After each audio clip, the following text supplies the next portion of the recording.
This conference will now be recorded.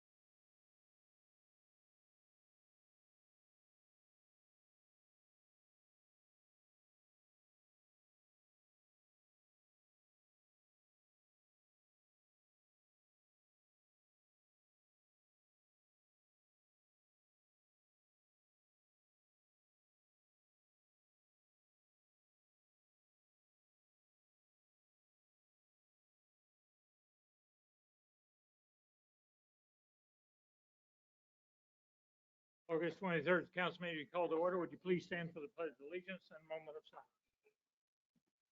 I pledge allegiance to the flag of the United States of America and to the republic for which it stands, one nation, under God, indivisible, with liberty and justice for all.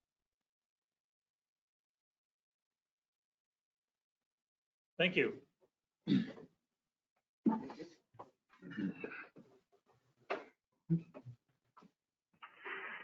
First item on the agenda will be to consider approval of the consent agenda items, approve the minutes from the August 9th meeting, and statement of the bills and paid in the amount of $188,511.14. So moved. Second? Been moved and second to approve the consent agenda. Would the clerk please call roll? Adams. Yes. Cahar. Yes. Malat. Yes.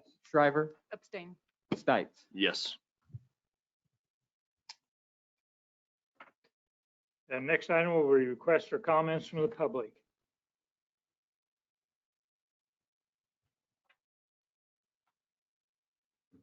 State your name and address. You have 3 minutes. I'm Connie Henry. I live at 1123 South 102nd Terrace. Good evening, Mayor, council members. I've been following the discussion of the fiscal year 2022 budget process with great interest. It is good to see that road improvement is being addressed and that city employees will receive a 3% increase in pay. My concern involves the potential addition of a law enforcement position to the city police department. I went back and looked at the 2 PowerPoint presentations which Mr. Webb had made, and I could find no dollar amount on those pages for the cost of hiring an additional officer. Councilmember Cahar reminded the council and the city that the difference between the proposed revenue and the proposed budget for fiscal year 2022 is roughly $140,000. Can we afford to hire an additional officer at this point in time? Is there a need to hire an officer at this time? And finally, is there an in-house solution that could be made to this issue? It is my hope that City Hall and the city council members can come up with creative solutions to bring the budget into balance. We need sound fiscal wisdom to make good decisions about the year to come. Thank you.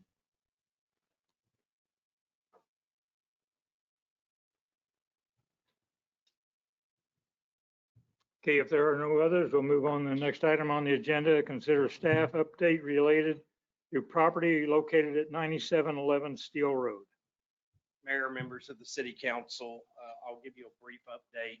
I do believe that the property owner is also on the telephone this evening and may wish to make a comment. Is that correct, Mr. Young? So, okay, or he'll be available. So, as you know, this property at 9711 Steel Road, we originally adopted ordinance 2021-09 we had the public hearing.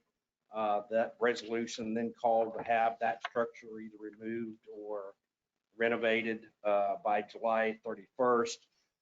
We learned that there was a new owner of that property that purchased it through the tax sale, and that the council adopted resolution 2021-12, giving the new property owner additional time to submit the necessary permit applications to staff. To this date, we have not received any permit applications or any additional materials, though the owner has called saying that he was having some difficulties, I believe, with his contractor to get a permit or was unavailable. As you know, this has gone on for a couple of months. This building has been vacant for many, many years. Staff did move forward with obtaining bids, which we opened today, realizing that it wouldn't be until after the end of the month that we could move forward with these. I will tell you, we sent a request out to 4 different companies. We received 3 responses. Those responses ranged from $8,000 to $12,875 for the removal of the structure.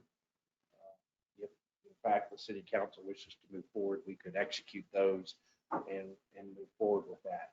I would also note that this property is within a floodplain, and so it will require a floodplain development permit, and which will require that home to meet the current floodplain requirements, including the potential elevation of the foundation above 2 feet above the floodplain level. So it is in a floodplain. That area is a floodplain. It was remapped in 2015. So because the building is considered in the state that it is and will take a substantial improvements, it will require to meet those requirements should the owner wish to move forward with building on that site or rebuilding on that site. It will have to meet those standards.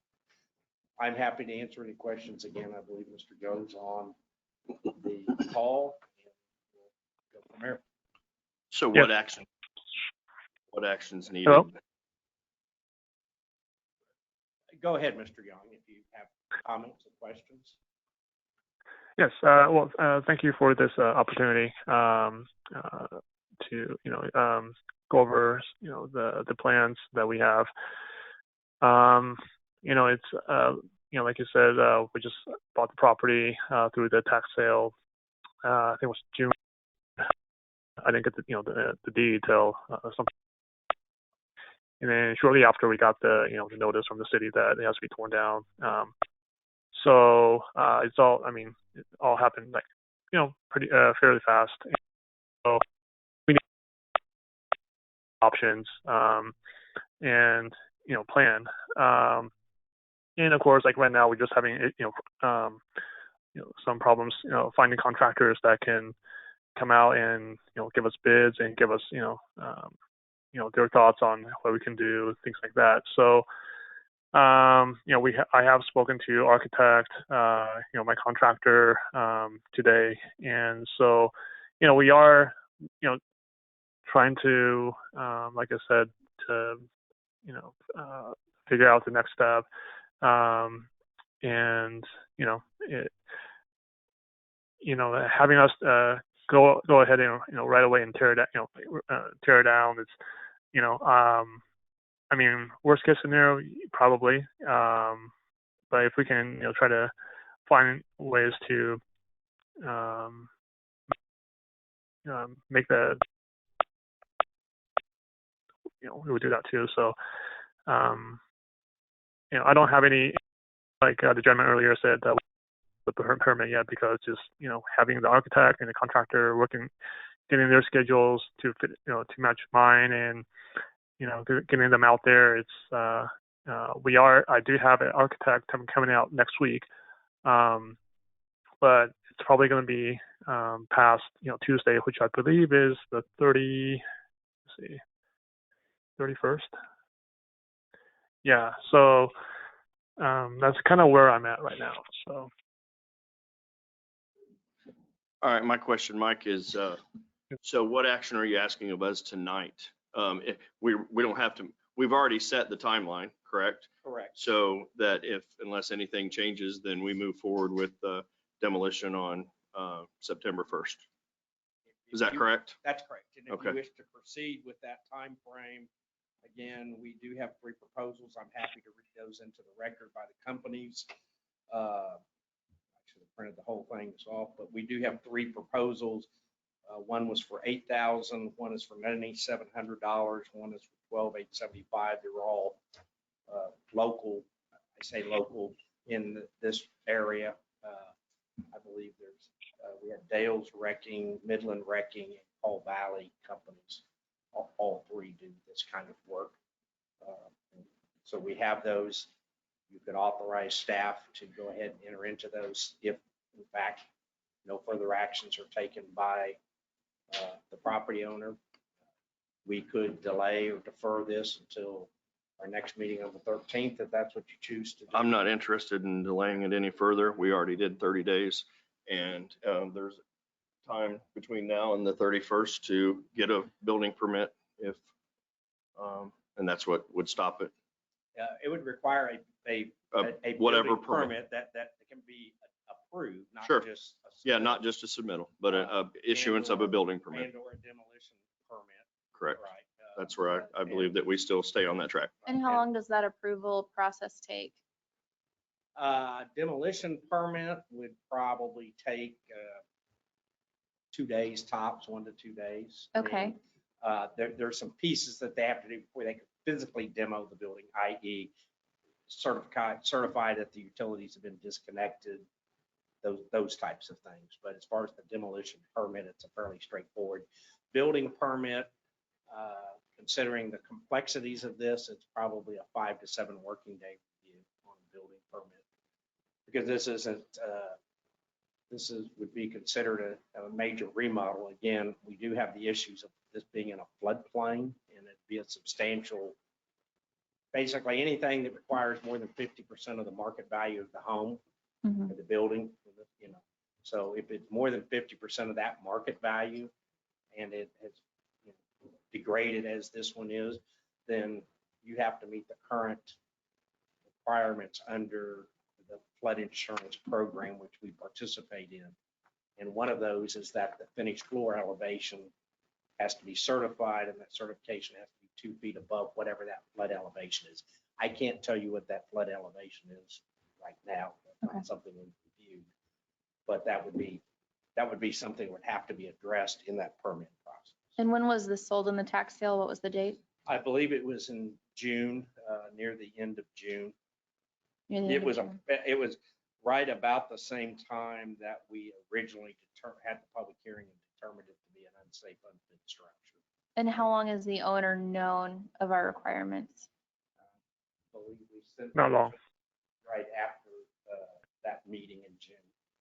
That's when we learned that it actually changed hands. So about a month and a half or so, he's had to get contractors out there. And he'd still have a few days left to get a contractor or an architect out before the 31st, to get their permits approved before the 31st. Is that correct? That's correct. I will say, I think it would be probably a challenge for an architect to come prepare plans and get it reviewed and approved in the next 7 days. I think that would be a challenge. So basically, he's owned the property for 60 days, for roughly 60 days. Correct. In today's climate, with today's building supplies and what's going on in the market, I think that's a pretty short time frame. We've shown leniency to other people in town and worked with them. And this is really not a way I'd like to welcome somebody to Edwardsville. And so I would be in favor of a 60-day extension. We need to handle that on the next item on the agenda. Well, no, those are different items. So Yeah. let me say this, and I mean, the timeframes are for y'all, for you to determine. So, I mean, I really think that probably the biggest issue at hand here, and it's really the property owner, of whether that building is even salvageable under the floodplain regulations. I think that there's, based on just knowledge, I think it could be very difficult. That building has been sitting vacant for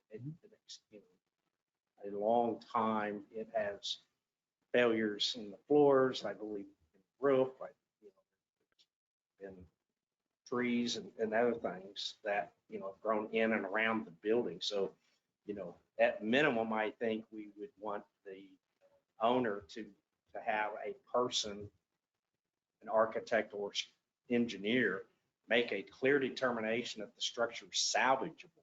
If it's not salvageable, then they can move forward with demolition fairly quickly. And I would be happy to. I mean, I believe they've contacted at least 2 of these companies because I was advised by those companies that they had been contacted. I don't know what prices they were given, but so they had at least reached out to get bids previously for the demolition. So at minimum, I think they should be able to make a determination prior to the end of this month whether this structure is salvageable. Then if it's salvageable, then right, it would take some amount of time to get the full set of, get the proper plans, et cetera, things in and approved. But we've had, I think part of our frustration is there's been very little communications to us or any of our departments on this site. What are the names of the contractor and architect that are to come out next week? So next week, I have Paul Stats. Can you spell that, please? Yeah, Paul, and last name Stats. Staats. And is that an architect or a contractor? Architect.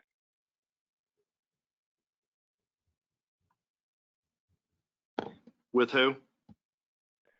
Let's see. I just spoke to him earlier. Let me find. You also need the contractor name as well?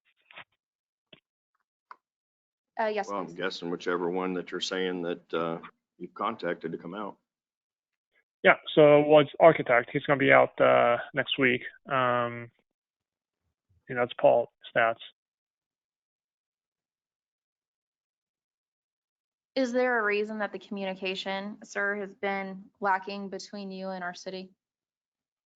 I don't think it's communication. So, I mean, I did call, and I was actually, I mean, I don't want to say this, but I was hung up on by the person I was supposed to call, and that didn't really feel good. I introduced myself. Hey, this is Yao, and I'm the owner of this, this property, and immediately click, hang up on me, and I felt like I'm not being, no one's trying to help. So, it's also given such short notice to do all of this at such a short time. And, when the house has been vacant for so many years, I don't know why this wasn't addressed years ago. The moment I took possession of the property, when I got the deed, it was like back in probably mid-July or around then. It was around that time when I also got the notice from the city. So it's been, I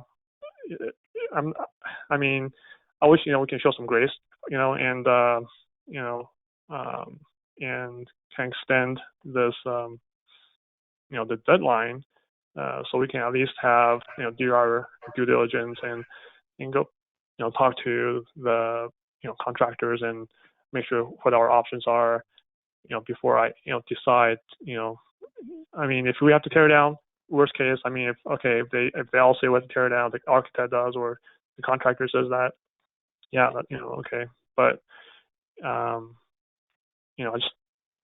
just getting people out there and being, in this environment right now that we're all in, it's a challenge, to be honest. So.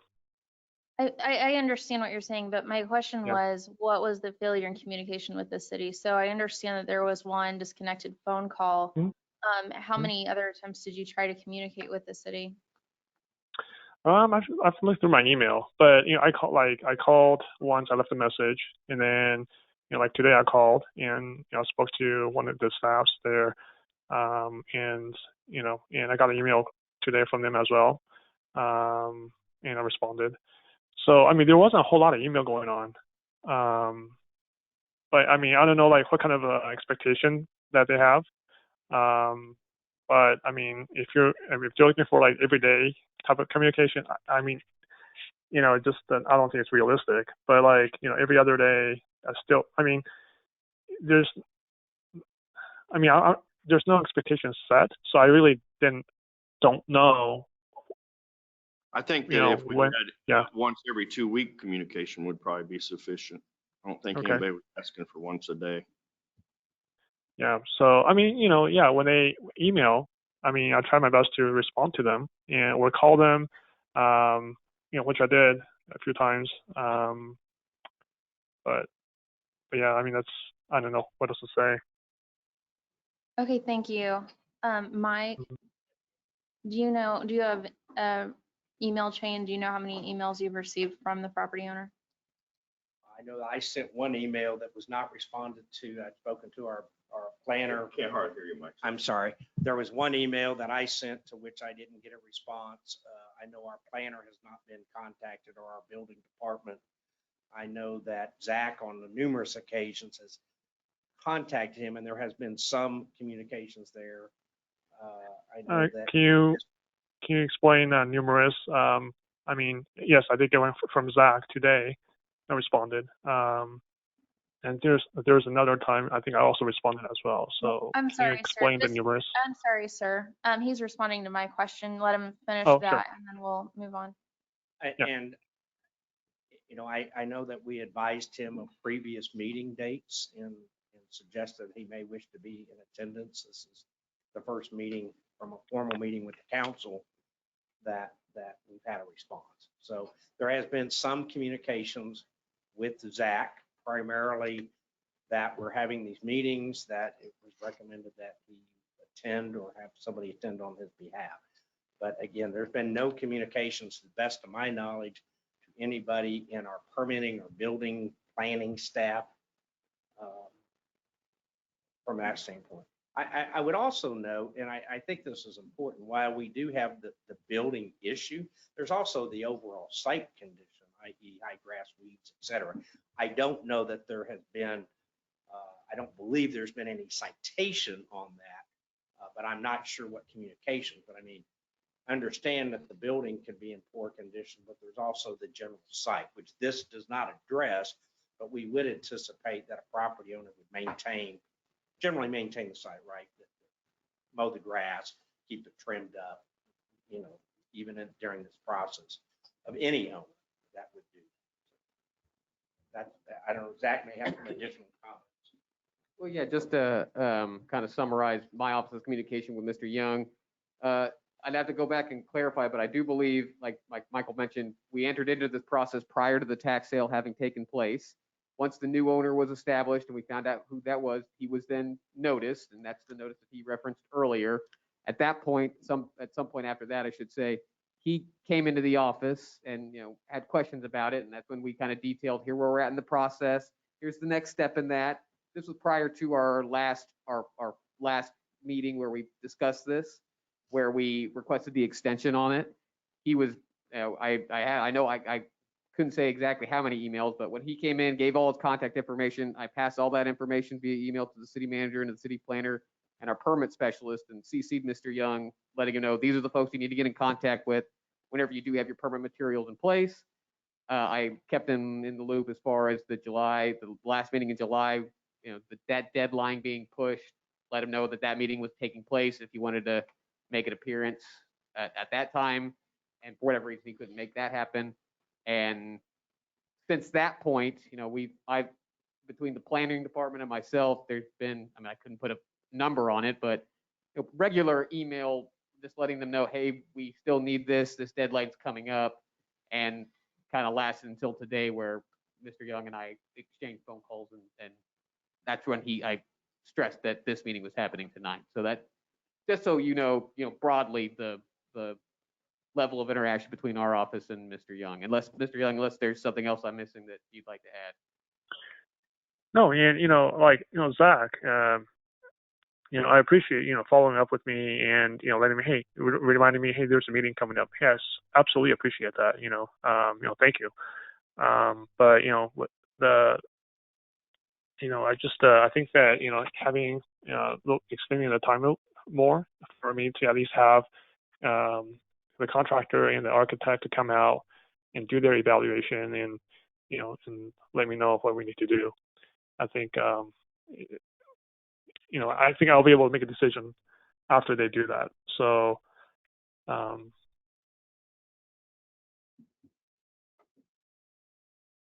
Mike, what is your recommendation on it? Well, Our next meeting is the 13th of September, as you know. If in fact his contractor and architect are coming out this next week, I would say there is absolutely no reason that that report as to whether or not they're going to salvage the building and what course they're going to take should be able to be achieved. We certainly are happy to meet with his architect for him by scheduling a meeting, even if we need to meet on site out there. Right here, you might. I'm sorry, I'll try to speak up. Is this? It is on. I'm sorry. So I would just say, it seems to me that our next meeting is the 13th. There is no reason that that information cannot be supplied by then. And we are certainly happy to meet with the architects or the owner, either on site or here at our offices to review whatever materials that they have and what their plan of action is. And that's, so if we're going to delay it, I think that that's at least a reasonable time for them to complete that phase of it to determine whether or not it's salvageable. And if it's not salvageable, I see no reason that they can't be under contract with the demolition contractor fairly quickly. We were able to get 3 bids within 5 working days. So I don't believe that's difficult. Again, I know that he has contacted at least 2 of the 3 companies that we received bids from.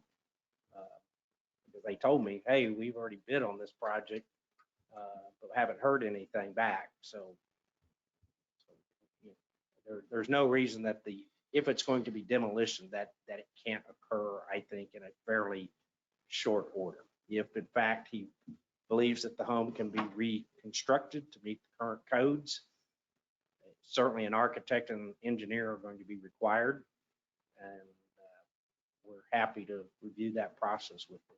And would that give him enough time to have the contractor and architect generally in so he can make that decision and he can have a permit pulled either way? Well, I believe he stated that his architect's going to be in to review the site and his contract within 1 week. Okay. And then So, our process takes about 5 days.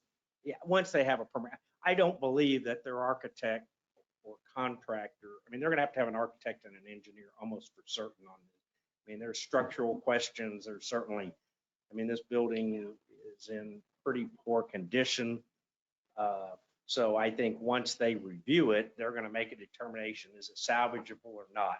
I think we could report back on the 13th, which decision is being made, and then set a reasonable time frame for those plans to be submitted, assuming they wanted to rebuild the home, and set that deadline going forward for plans. If they determine that it is to be not salvageable, then I don't believe there's any reason that they could not pull a permit for demolition also by the 13th.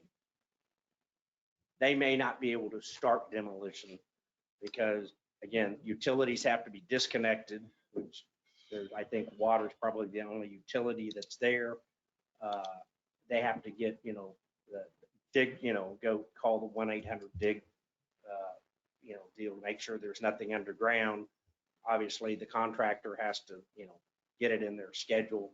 So I think they could have the permit by the 13th. It might take up to 30 days for the project to be completed. These contractors gave me why we didn't set an exact date. They seem to indicate that they would be able to move forward fairly quickly. My thoughts, oh, go ahead, Mayor. I would like to make a point here. You have mentioned that it is in the floodplain. How could you salvage a building that's in the floodplain? It will be very difficult. Well, my point is, why delay this then? I'm just giving the options. I don't care whether he gets an engineer or what, but if it's in the floodplain and you got to take it out of the floodplain, then you got to tear it down to do that. What Is that- year? is what that year not is right? it? As I Zach, understand, you've got something to say. I was just going to add that, I mean, if I were to give a reason to delay it and defer action to the property owner, is that then that would come at the property owner's expense rather than us doing it and then Yes. assessing it to the property. Yeah. As a logistical, What year floodplain is it? Is it a 500-year, 100-year? It's in the 100-year floodplain, which was updated in 2015 for that area. And is the actual structure in the floodplain or just the property? I believe the structure's in the floodplain. We need to totally verify, but based on just, utilizing the dot maps, et cetera, it's located. And I think our planner has reviewed that, that it's within the 100-year floodplain.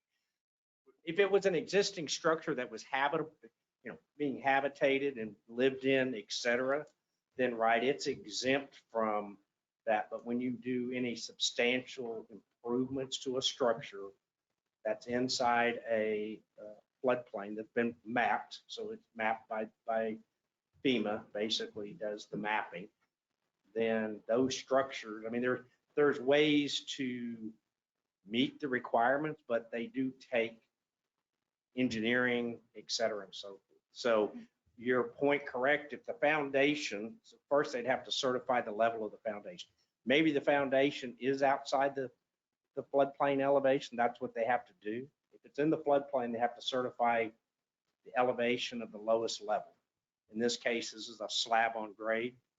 So the top of the slab, they'd have to verify the height of that slab in comparison to the floodplain. Is that slab 2 feet above the floodplain or not?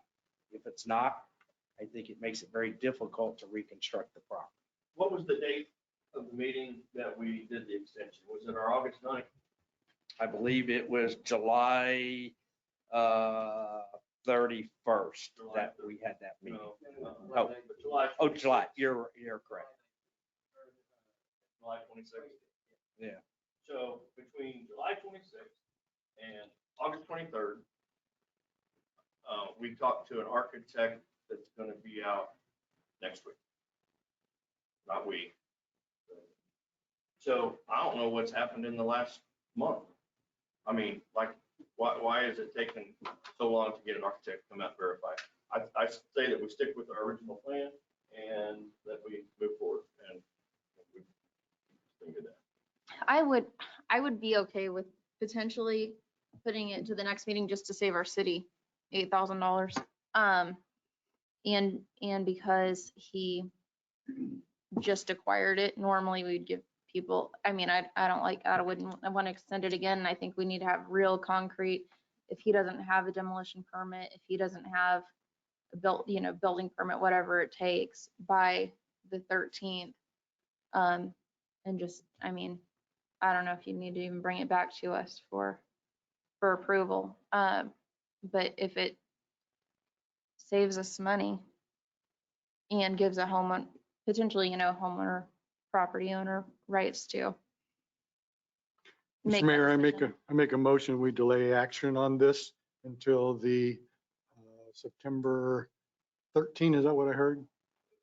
September 13th meeting.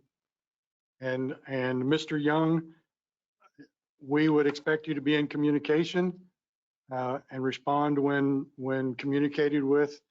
I personally would really like to see you contribute to Edwardsville and be a part of our community and build an asset in Edwardsville. But we need you to work with us and be proactive on this and meet that September 13th deadline. If I may add, just for clarification, is that by that date that he has determined whether that structure will be salvaged or move forward with reconstruction. I would prefer permits pulled so there's action, not just a decision. That's my point is, so if he's going to move forward with demolition, then we know that by then, and there should be a permit in hand. If he's going to move forward with salvaging it, we need to know that, and we can set a date on the 13th of when those plans must be submitted for final review and approval. That would be my We have a suggestion. motion on the floor and it needs to be second before we continue dialogue. I just didn't know if Mr. Adams wanted to include that language within Okay. his motion. No. Second the motion. So so now a second, so I asked. Yeah, now go ahead. So we're saying it's just open-ended? I mean, he can and come in here on the 13th again and say, I need an extension, that makes no sense to me at all. I mean, you can either have a set of a permit, building permit issued by the 13th, or your demo permit, if that's the way that it gets voted. I mean, if that's. But similar to my feelings, I would rather him have to take action steps before then, so we have Right. something in hand the 13th, not just a decision made personally. Well, Yeah, I don't want to hear on the 13th, oh, I've got another delay. Well, if I understand the motion, and please correct me, Yeah. that what we're saying is, as the motion is now and seconded, is that the staff will report back on the 13th with the status of the project, whatever that may be. I think that would That's be, what I understand the I think that would motion. be correct. If he Is that fails not? to, if he doesn't do anything between now and the 13th, we will so tell you that we have not had any further action on it. Is that clear with you and It's clear. Garrett? Okay. That's all what right. I just want to make sure. All right, that's clear. we'll go with that then. We're And clear with so that. if we want specific papers in hand, then we wouldn't approve the motion and we would make a different motion. Yes, Okay. Refer that to the city attorney. okay. I think there's a couple of different ways that you can do it. You can do it like it stands now, that you're going to get an update and you're giving clarification to the homeowner, the landowner, that these are the things that need to be in hand to comply with that September 13th date. You can either make it as part of your motion, or you can have your motion, you're going to get the update, and you have given him your expectations as to what will be done on the 13th. So I think either way is okay. That's It can reasonable. stand as it is with you giving clarification to the property owner. We'll do it that way. The clarification. Okay. All right, we're ready to vote. Would the clerk please call roll? Adams, I'm not clear on the motion. Mike? The motion, if I understand it, is without time, it just back to the September 13th. That's That the way on, it's presented right now, correct? That the staff will report back just like they did today. Mhm. They will report back on the 13th of September. that's my understanding of the motion. Yes. For action. For action, one way or the other. Yes. Well, you'll make Yeah. a decision Yeah. on the 13th, That's what if what I mean, any yeah. action you wish to take. We Okay. will report and give you a recommendation. Okay. Excuse me, Zach, go ahead and call roll. Adams, Yes. Cahar, Yes. Malat, Yes. Shriver, No. Dyke. No.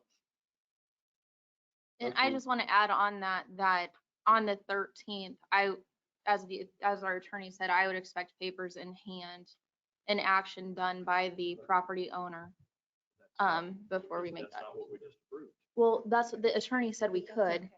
She said we'd make the stipulation that we won't extend it or approve anything further if that's not ready for us. You're just getting an update on the 13th to decide which direction you want to go. This is just clarification for the property owner that your expectations are, in order for him to meet your expectations, that there be a building permit or a demo permit in hand by the 13th. So can we move forward with getting our demo contractors lined up to start on the 14th? Yes, sir. Thank We That's have, all. Thank you. so what we'll do on the 13th then, we can formally adopt those bids, but I will contact each of those. I will contact the current low bidder with that direction. Okay, thank you. Next item on the agenda would be consider ordinance number 1040. But just real Oh. quick, Mayor, I just want to make sure that Mr. Young was clear on that you've got that essentially a new deadline for issuing the building permits, and we'll be in contact with you after this meeting, and we'll keep those lines of dialogue open. Okay, thank you. Next item on the agenda, we consider ordinance number 1043, adopting 2021 standard traffic ordinance for Kansas City. What? Oh, that's right, we are on number 4. I thought with that action, that took care of. Two number different 4. items, two different addresses. Oh, I'm sorry. Excuse me. Yeah. Go ahead. This, just for the reference, 1951 South 98. Yeah. yeah, this is, you will be asked to conduct a public hearing related to the property. It should be 1951 South 98th Street, and make a determination of the matter regarding this structure, of whether or not it too is a unsafe, unfit for human habitation structure. I believe we had previously brought to you a preliminary report. You see the pictures on this site. Again, at that time, on June 15th, our community service officer visited the site. There was apparent work occurring on the site. There was no permits, building permits for this project. They were advised to stop work. The building official also went to the site, expressed concerns with the structural integrity of the building as it sits. It appeared that some of the structural members may have been removed during this process. They were requested to provide stamped engineering plans as to the foundation, first and foremost, to ensure that the foundation work being proposed would support the structure. As you can see, there was some work done, again, was not permitted. They have subsequently submitted to us a set of foundation plans. Those plans were not stamped by an engineer. So the building official has not rendered a decision on them because they're not stamped by an engineer. They've been advised that they will need the engineer stamp. When was that, Mike? How long ago were they advised? I believe last week when they submitted, they were initially advised at the time that Right. they needed to provide stamped. Once we received them. Once So they what was received them their last response? week. What was their response after they were told they needed to be stamped? I don't know for certain. Are you aware of any actions at this point? No. I'm not sure no there's been a communication response. back? Or Excuse me. no communication since then? Is that? I can't say for certain that there has not been. I know that we haven't received those stamped plans, Okay. and that the building official has not then accepted those for review. So they're in the system, our permitting system, but a permit has not been issued because they're incomplete. So really tonight, tonight is the first step or in this process, which is we'll conduct a public hearing. You'll need to call a public hearing. You can take any testimony as to why the owners or other believe that this structure should not be determined to be an unfit, unsafe structure. Upon completion of that, you then have a resolution before you that would set a time to fix, to complete the improvements.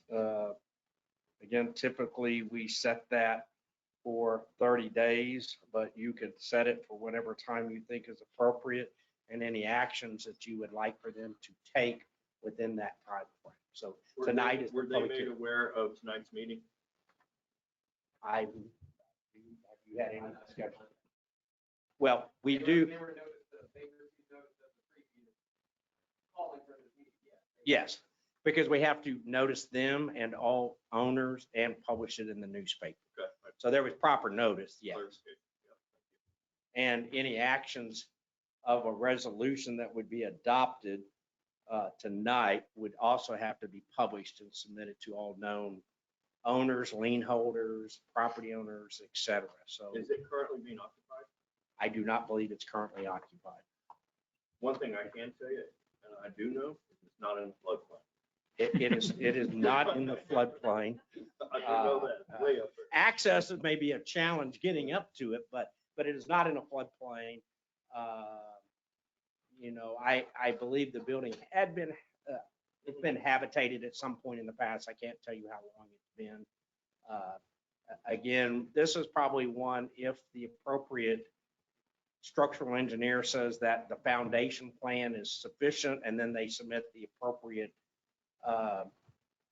remodeling permit, right, which is generally a floor plan and some basic things where we can issue a building permit, can be inspected. It is probably a structure, again, subject to the foundation. Yeah. That could be rehabilitated. It's my understanding that the owners wish to rehabilitate it and then have a family member live in this house. But And I that's, think this- again, this- that's the purpose of public hearing tonight. Sorry. No, go ahead. I think that this house is totally different than what we were talking about at 9711, in my opinion. And that, so what do you need here to move? We need a forward? motion to open the public hearing. Motion second to open the public hearing. Make a motion to open the public hearing regarding property at 1951 South 98th Street. Second. It has been moved and second to open a public hearing on the property at 1951 South 98th Street. What's that, 1951 here? It's 1950. Is it 15 or 51? Okay. Oh. I was reading the agenda and not the, My mistake. okay, all right. It's 51 then. Yes, sir. Okay. Adams, Yes. Cahar, Yes. Malat, Yes. Shriver, Yes. Dyke. Yes. Your public hearing is open and you need to ask if anybody wishes to speak in the public hearing. So the floor is open for anybody present to make a comment other than council members, and theirs are after yours. Nobody is coming forth, so, Need a motion and second to close the public okay, hearing. motions. Okay, go ahead. I make a motion to close public hearing regarding 1951 South 98th. Second. It has been moved and second to close the public hearing on 1951 South 98th Street. Would the clerk please call roll? Adams, Yes. Cahar, Yes. Malat, Yes. Shriver, Yes. Dyke. Yes.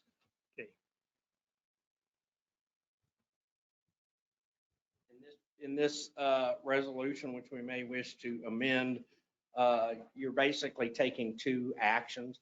Number one, if you believe that this structure is to be, as it currently, in its current condition, is unfit, unsafe, and dangerous. If you do decide that it is that, then the resolution basically states that, and it orders the structure or structures at that location. Here it says to be removed, but I think we would want to amend it to either be removed or made habitable by September 30th, 2021. Or if you wish to have some other action, for example, if you want to say by that date, they have to have the foundation certified by a structural engineer and to have a building permit submitted and approved by that date. So whatever action you would like to take along with the resolution that finds it to be an unfit, dangerous, uninhabitable structure, and then what actions you want to take, which we can amend that in section 2. Again, everything in section 3 and 4. 3 basically says if they fail to do that and the city has to take some action, then whatever the cost associated with those actions will be filed through a lien process against the property to recover our cost. And basically, 4th basically talks to publication and notices that are required by law and by our ordinance. Happy to answer questions if there are any. My question would be prior to us noticing them, and I mean notice, not noticing like we observed them, but no one was occupying it at the time, correct? They haven't moved out since we let them know that they needed to stop working on it. Correct. I don't believe there's been any further work on the property Mhm. that I've heard of or observed, and it was not being wasn't inhabited at the time that they started the work. Well, and clearly it's tough for us to look at 2 pictures and say, is this house uninhabitable? But I mean, that's what we rely on the professionals to do. And if that's what has been deemed that it is, and I guess what I'm looking at appears that the foundation is crumbling away from it, then I would tend to agree with that. But I definitely want to make sure that they have ample time to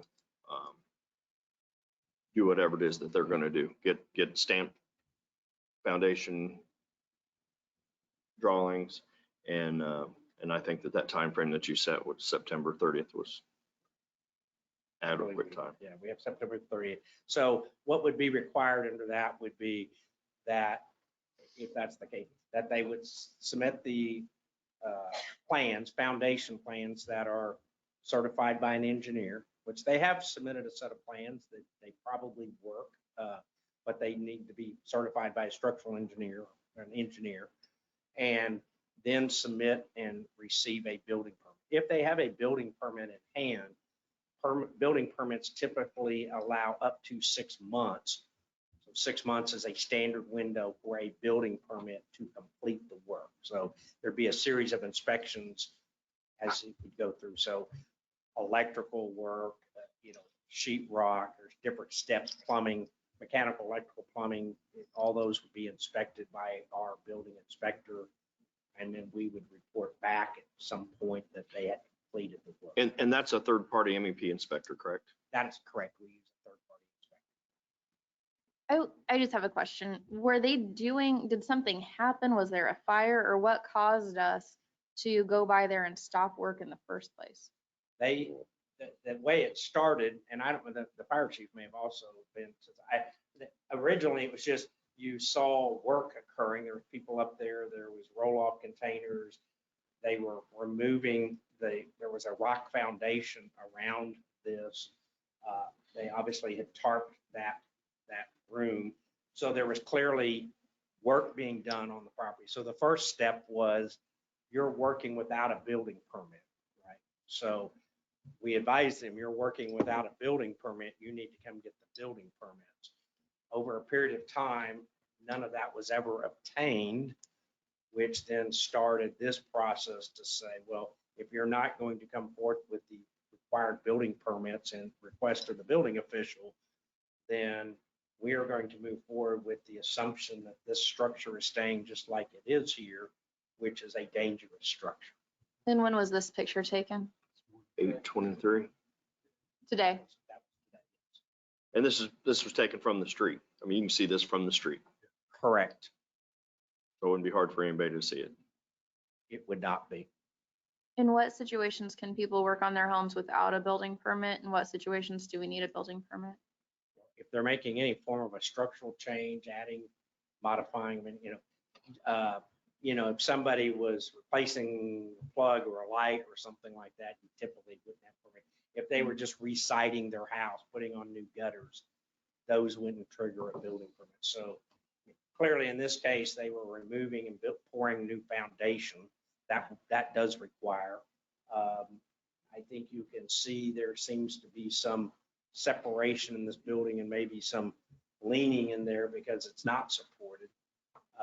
So those are what kind of triggered the initial review. Hey, you're working on this house. Had they say, oh yeah, sorry, we didn't know we need a building permit, and come in and got a building permit and provided the materials that the building official requested, we probably wouldn't be here at this point. And this has gone on for a couple of months. So this just didn't happen in the last week or two. So the most recent pictures, but it's been in the state for, I would say, at least 6 weeks. And are we limiting what engineers they can use? Do they have to be on the Johnson County list, or is it just any engineer? Engineers aren't, they're licensed by the state. So they have to be a licensed engineer. So Okay. as long as they have they have to be licensed in the state of Kansas to conduct engineering in the state of Kansas. Sometimes on remodels, you may or may not have architects on those. Sometimes they're just designers. It kind of depends on the complexity of the project, right? So again, I'll use a finish out of a basement. Oftentimes you won't have an architect. You may have a designer. They've got to know enough to know that, right, you have to have windows, have to meet certain standards so you can get out of the building. But because you're not building structural walls, you're not building things that are going to hold up the house, those generally don't require an architect. Now, almost all commercial work requires an architect. The building official has some. Do you mean an architect or an engineer? Well, an engineer and or an architect. Oh, okay. I'm just saying professionally, what's required is really determined on the project and by the chief building official. If they feel that additional information is required, they can require it on all projects, but generally speaking, that's not what is required. You know, again, a brand new building, right? They're gonna have an engineer, architect, et cetera. But a lot of residential new homes will have a structural engineer that approves the foundations and the structural component. And the plans are designed by a single family home builder designer, and they're not with they're not stamped by an architect. Some cities are more specific on that. I know a city where they're requiring an architect stamp on a deck because they think the deck will become an enclosed room, and therefore they want an architect. My opinion, that would not be the case we would do here. If I it's think not an Chief enclosed Whittem room. might have had something to I think add. he does have something to add. Yes, ma'am. This house has not been involved in a fire. When the process had started over the concern with it, community service officer reached out because the front foundation, which was slab rock, creek rock, it started to pull away. So the front half of the house that you're seeing is where the foundation was failing on it. There is a gap and a separation underneath there to where the existing foundations, 4x4 and 8x8 posts were originally placed. And then last time we had the pictures of it in July or June, was when we had taken the pictures and it was sitting on new temporary supports. So that's what drove most of the problem with this. So where the tarp is and everything else has not been fire damaged, there's no structural damage underneath that would compromise the existing supports or anything, but the foundation itself had gotten, the easiest way to say it was just gotten tired and started to fall apart, and the slope that the home's setting on started to cause the pull away to it. And that's what was going on and caused the point to where they were pulling off the slate rock. That's why you're seeing the concrete block being put back in there, because they're trying to shore back up the original foundation and square up the house. And it looks like that, I mean, they're well on their way, I mean, without a permit, but I mean, that there's going to probably, in my opinion, they're probably going to be able to get some guidance from a engineer on how do you secure this up and make it stable. And we want everybody to be safe, and we definitely aren't looking at this one to be a demo house. I don't believe. And hopefully they can get their stuff in there, get the engineer and get it straightened out and get somebody in there, occupy it. So what language do we need to add to the motion on section 2? I think what you would want to say there, you could leave that language in. I mean, they certainly have a right to remove it if it's an unsafe. So that be removed by September, or have approved building permit issued by that date. So a building permit issued, not submitted for review, issued. Issued is, we say you've completed all the requirements in a building permit, which that building permit will require the stamped engineer plans in order to get a approved building permit. So either or. This is actually a historic house in Edwardsville, so it would be really nice to have it reestablished in the town. So make a motion, we adopt resolution number 2021-13 with addition to section 2 that they would either be removed by September 30th or have a building permit issued by that same date. Or demo permit? That's in there right now. Okay, sorry. Second. Okay, it has been moved and seconded to adopt resolution 2021-13 with the addition of a building permit that be issued by that September the 30th date or a demolition. Is that correct? Okay. Yes. Okay, would the clerk please call roll? Adams, Yes. Cahar, Yes. Malat, Yes. Shriver, Yes. Stites. Yes.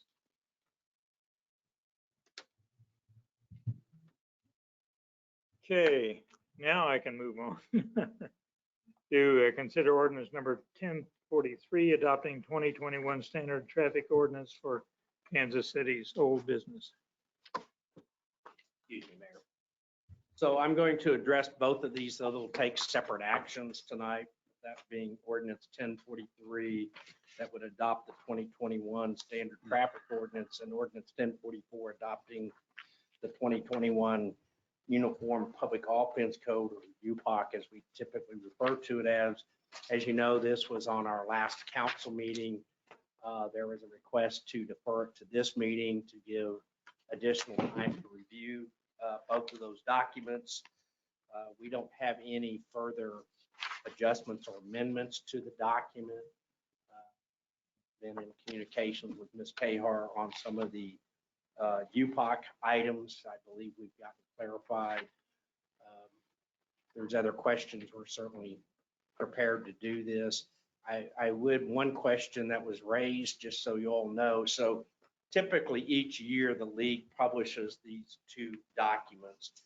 I believe last year they didn't do an STO because there was no statutory changes that required a new standard traffic ordinance. So that's why it was a year out. So, but it's fairly typical. The league goes through the legislative sessions and they've passed various bills, et cetera, and for all intents and purposes codifies it into these two books. And when we adopt these, it becomes part of our municipal code. Again, these are items for which the municipality has authority over. These are items that would go before the municipal court. There are certainly any number of items that would be criminal items or other types of traffic items that would not be included in here because they're not in our courts or in our jurisdiction. So again, we're happy to do it. We do this each year. Again, as we told you, and typically we do have amendments. Some of them are fairly simple, like speed limits. So the state says, and I don't remember the exact wording, but most speed limits inside the city are 30 miles an hour, unless it's a highway and it's 50. Well, then we adjust some of those. They may be 25, they may be 35, there may be some other adjustment. So we cover those types of things. We've had for years the exemption about barbed wire. So under statute, it says if you're inside an incorporated city limits, you can't have barbed wire. We've taken the position that, we have a fairly agriculture type of place. So we do allow certain amount of barbed wire. We have some barbed wires that are used within the commercial district. So we've made exceptions to that, to the STO or the UPOC. This year, there are no new adjustments.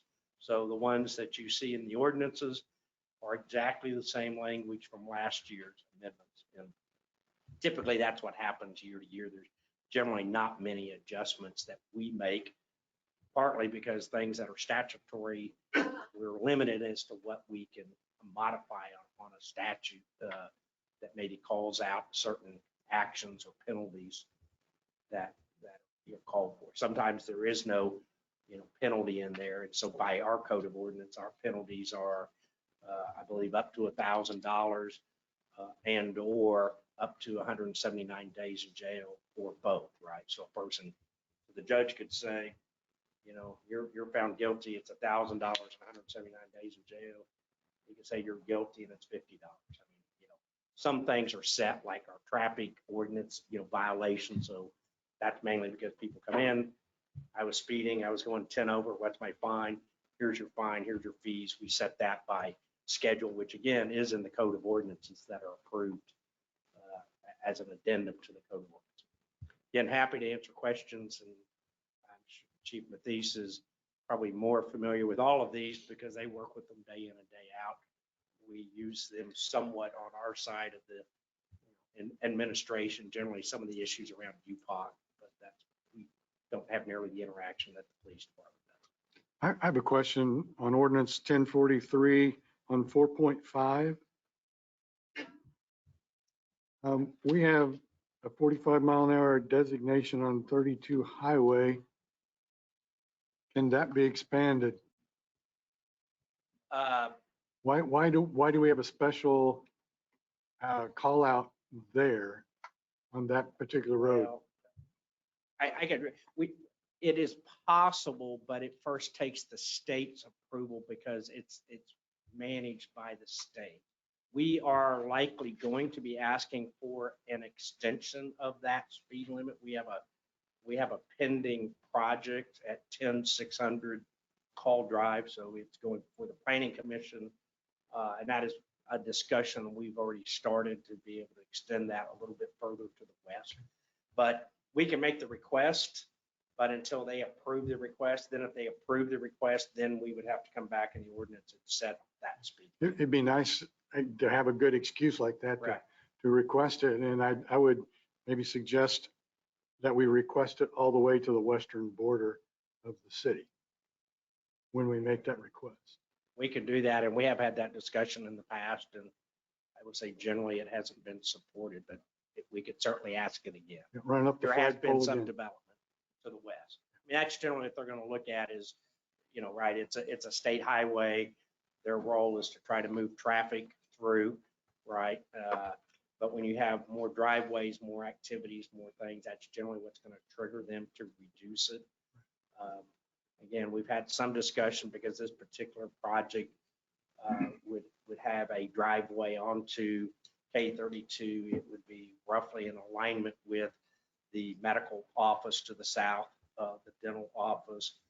Matter of fact, the state said it had to be aligned there. Not super heavy traffic, but certainly enough that there would be, 50, 60 traffic movements a day in the peak hours, AM, PM, which probably then supports the KDOT being in support of that. As a matter of fact, we're asking the developer to provide a 24-hour traffic counts specifically for that purpose. Okay, that'd be good. That and with the expansion, with the outfield and so forth, it'd be nice if we could get that extended a little further. I also had a question, and I know I kind of blew up your email with the UPOC and yourself with me on that. The standard traffic ordinances, I spent all day digging through, and really just had one question. That's section 114.1, and it's page 105, and it's discussing ATVs or utility vehicles. I feel like that would be more appropriate to specify on city streets instead of just in city limits.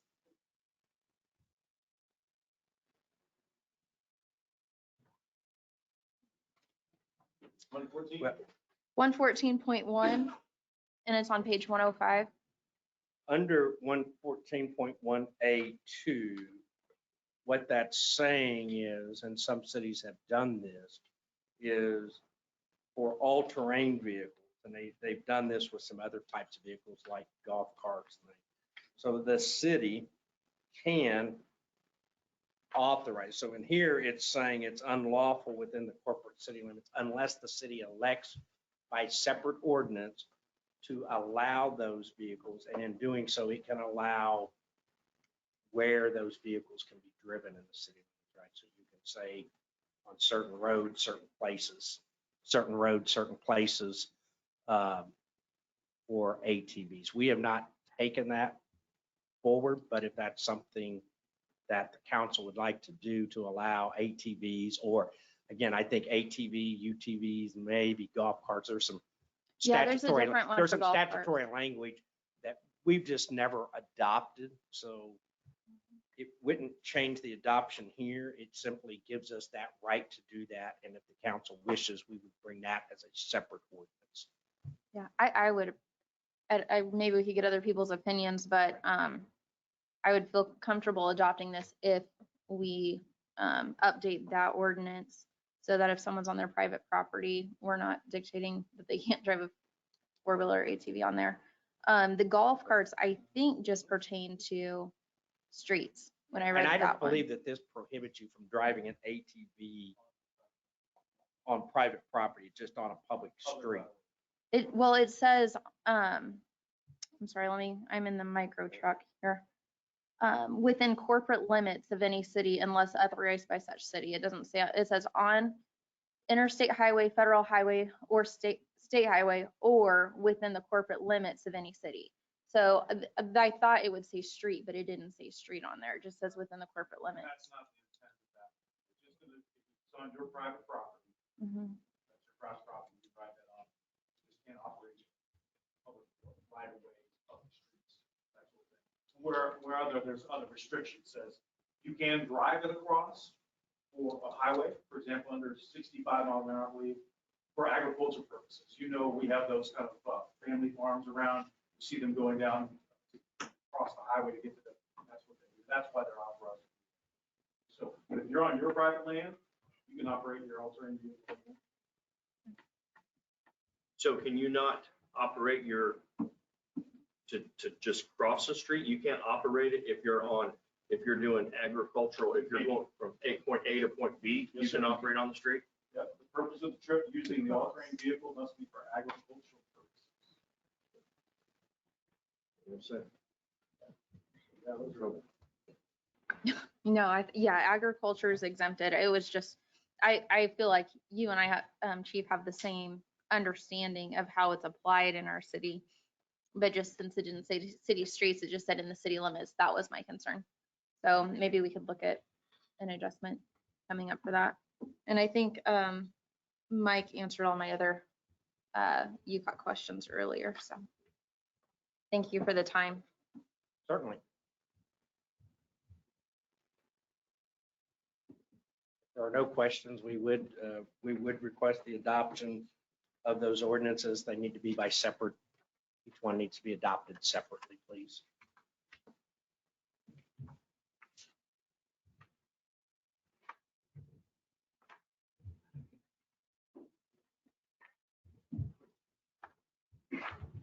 Mr. Mayor, I make a motion to adopt ordinance number 1043, adopting the 2021 standard traffic ordinance. Second. It has been moved and seconded to adopt ordinance number 1043, adopting the 2021 standard operating ordinance. Would the clerk please call roll? Adams, Yes. Cahar, Yes. Malat, Yes. Shriver, Yes. Yes. Mr. Mayor, I make a motion to adopt ordinance number 1044, adopting the 2021 Uniform Public Defense Code for Kansas cities. Second. It has been moved and seconded to adopt ordinance number 1044, adopting the 2021 Uniform Public Offense Code for Kansas cities. Would the clerk please call roll? Adams, Yes. Cahar, Yes. Malat, Yes. Shriver, Yes. Stipe. Yes. I must add that on the speed limit that Councilman Adams mentioned, I'm all in favor of lowering that speed limit on 32 highway. The highway was not designed to have the ingress egress that it has at this time. When it was designed, there was not nearly that much on and off that highway. And now there is, and there's extreme amount of truck traffic and extreme amount of traffic that comes down there diverting off of I-70 and 40 highway. So I would really anticipate that we contact KDOT and have them do a study on that highway, regardless of what their safety counts, their traffic counts, and what their fatality count is that they've used in the past. So I would encourage that study. Thank you. On my to-do list. The next item on the agenda is to consider authorizing the city manager to enter into a contract with McInerney Construction for the 2021 102nd Street Full Depth Repair Project. Dusty, you're up. All right, good evening.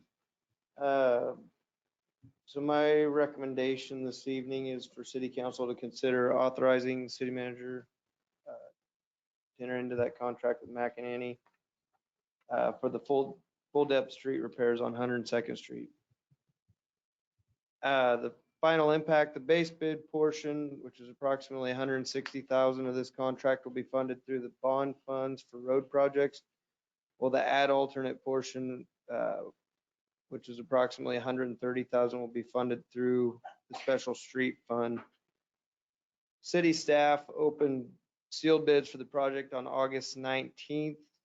The base bid consisted of 4,573 square yards of full depth repair in sections that we identified as critical for needing repairs along 102nd Street, starting at Riverview Avenue and then going south to Swartz Road. The add alternate portion consisted of 3,750 square yards of like work that extends on south to K32. Again, addressing the large sections where we had isolated some major issues. So I guess they pulled the map up. So yeah, those dark boxes there, the rectangles, Those are the areas that that are on this plan, that were on this bid. And so that portion that'll significantly improve the road as a whole. We kind of isolated. I went out with the help of the CSO and we measured every single pothole on that road. And then Bradley helped me and we overlaid it on this map and got a good image. And then we're like, it makes a lot of sense to fix these in large sections. That's just kind of a rundown of what we did there. This contract, in conjunction with our in-house crack sealing, the Riverview culvert replacement, and the surface seal, sum over $497,000 worth of road improvement work in 2021, which have impacted more than 10.75 centerline miles out of our 30-mile system. There were 5 contractors that submitted bids for the project, and the results are summarized in that table below. With these bids, I was really excited. Our engineering estimate was between $65 and $75 a square yard. Our low bid came in at $34.75 a square yard, so we were really excited with that. The nature of the work, I was a little unclear on exactly maybe where our bids would come in. So that's why we did the add alternate, because we were afraid we might have to split that down. And we wanted to, so the first section of that, the base bid would have been the north 3 large sections. And then the last 2 south of Swartz were going to be there if we could, basically. But we wanted to be able to guarantee the contractor that they were going to get that much square yardage, because that would also help our bids. The bids came in really good, as I said, and so we are suggesting to go ahead with the adult figured into that. I have a quick question. I'm glad to see that it's lower than what expected, but I guess my question is, how does our engineering cost what they estimated? I mean, what is that, $250,000 difference? I mean, that's almost the price of the project. Yeah. I mean, you had a couple contractors that were closer to that. I believe that McConnell Associates were a little higher. I think it's just, I think it's just variable. Typically, I think our engineers are gonna err on the high side of things. These bids were some that they had gotten from Wyandotte County bid projects recently. That's what they told me. Yeah, I'm not certain exactly why they were off that much, I guess. And our engineer that we're using to do these numbers is BHC Roads. So, I mean, I would like to have that question answered. You know, I think that we should be owed that. You know, why is it so much different than what are you looking at that somebody else isn't looking at? Or was it just material costs? What got us to this One large item was $200,000 some separation? disposal of the millings. And that's a valid point. I know that will help, but it's not gonna, it wouldn't be this much. Well, no, we'll ask them to kind of justify how they got to their numbers. Yeah. Compare that to what the bids came in, and we can provide that back. Because sometimes that could be the difference in us making a decision. Is it easier to swallow $289,000? You know, if their bid came in at $350 to $289, not their bid, but their estimate, versus almost $550,000, you know, or $540. You know, golly, that's an awful lot of money. That's a big difference. So that could be the difference in us approving or not approving a project. Yeah. Dusty, I think it's important, would you kind of explain when we talk about full depth patch or full depth repair, kind of explain just so we're all on the same page of what we mean. So, I mean, I know y'all heard of mill and overlay, which generally would take off 2 inches of asphalt, put 2 inches of asphalt back. This is more than that, but less than kind of full reconstruction of a road like you would see it. I mean, it's essentially fully reconstructing the road. They'll take all of the road out, and we're estimating that to be, it won't be that, but when it's new, it'll be 10 inches, right? 8 inches, I guess, 6 inches, sorry, when it's new, it'll be 6 inches of asphalt. So we're going down at least 6 inches. And then there'll be some subgrade improvements done beyond that, put back to grade. And then there'll be a 4-inch base lift and a 2-inch surface lift back on top of that. So essentially it'll be a new road, but not have all the curb and gutter and all the major reconstruction where you have to widen those sections. There'll still be some ditch cleaning and things that will need to be done in the future, but this will take care of some huge issues out there. And I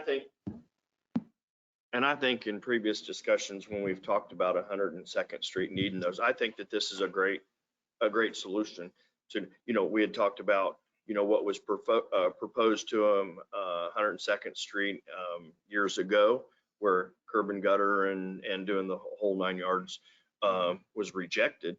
But still, I think that this proposal lets them still have a quality road to drive on, and that it sustains the life of 102nd Street and the quality of the road. So I And we've appreciate been it. working Thank you. pretty hard on these specs to get these down, because they'll kind of hopefully be a future, something I'll bring back probably year after year and say, hey guys, we're ready to do this on this section now. I don't have that exact section yet, but I think it's something that could substantially improve those I can get you a bad list. areas. If you'd like to have I that can list. just check my can have email it and I got a list. Yeah, that I can get that list to you soon. Dusty, Wait. what's the timeline on this? We're hoping to start by the end of September. As far as for completion, I think our contract actually says 45 days as we just kind of use that as our typical contract. I don't see it taking that long. I'm guessing probably 2 weeks at the most. Will they be doing it in these Shouldn't take that sections? long, but yeah. So will it only shut down sections of 102nd Street? I didn't specify that to them. Of course, we'll have to manage traffic in and out of everybody's homes.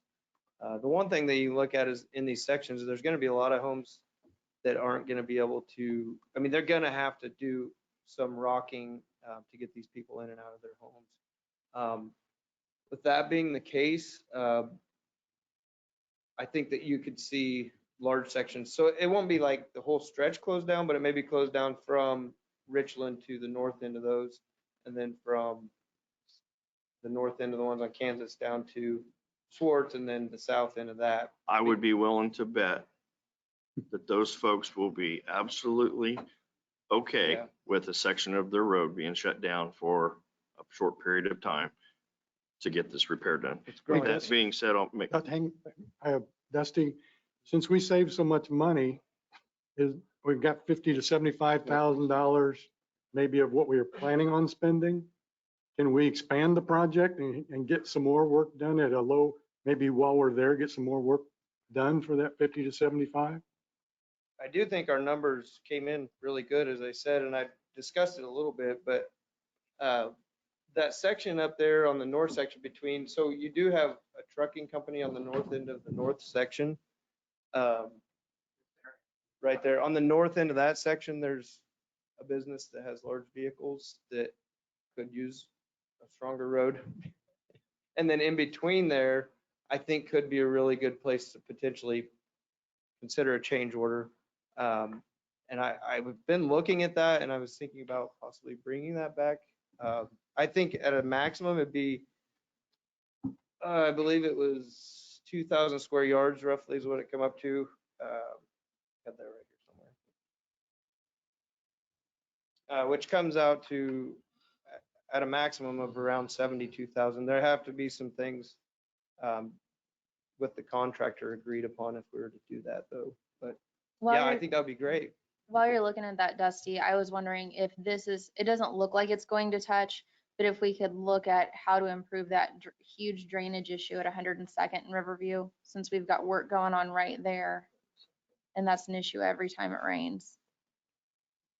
Yeah, this won't address that, but I've met with the owners there, and I think we have a pretty solid plan. I don't know if you've talked to them recently, but I thought we made some progress on a plan there, but I do appreciate that. I think that's something I think we can address on our staff level, and I have to get this contractor involved. It's kind of just a different nature of work, I guess, but yes, Okay. we'll keep on that.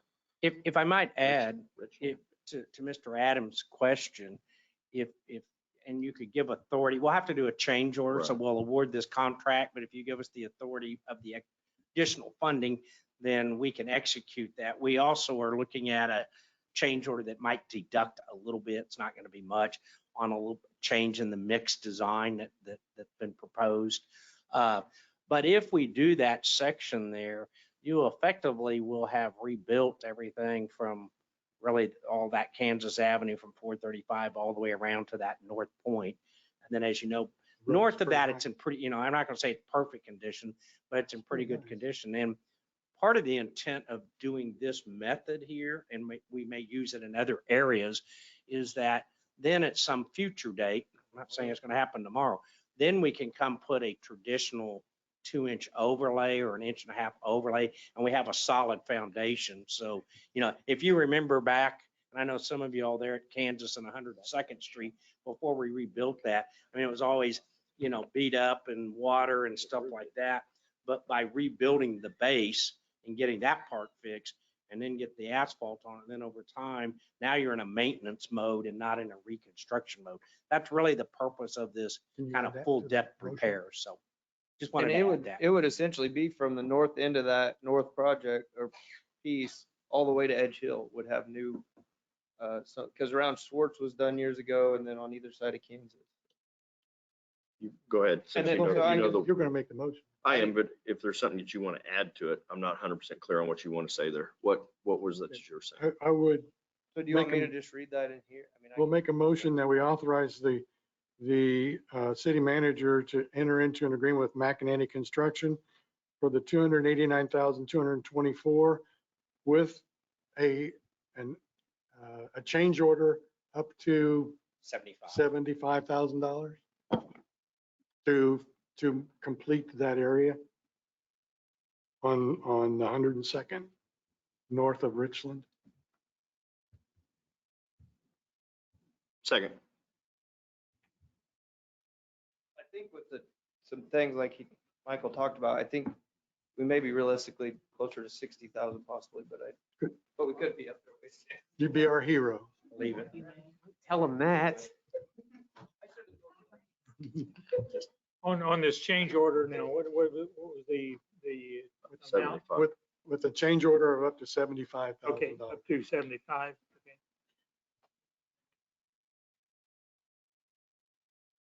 Okay, we have a motion, and a second to authorize the city manager to enter into a contract with McEnany Construction for the 2021 102nd Street full depth repair project in the amount of $289,224 and add a change order up to $75,000.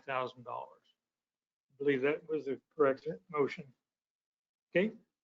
So with that, would the clerk please call roll? I just have one last question is how come when you list out the bid, who bid it, how come it's not in numerical order? Why does it bounce from 289 to 3 to 5 to 3 to 4? In the order of they received the bids. Okay. Okay. Call roll. Adams, Yes. Cahar, Yes. Malat, Yes. Shriver, Yes. Stites. Yes. Next item on the agenda is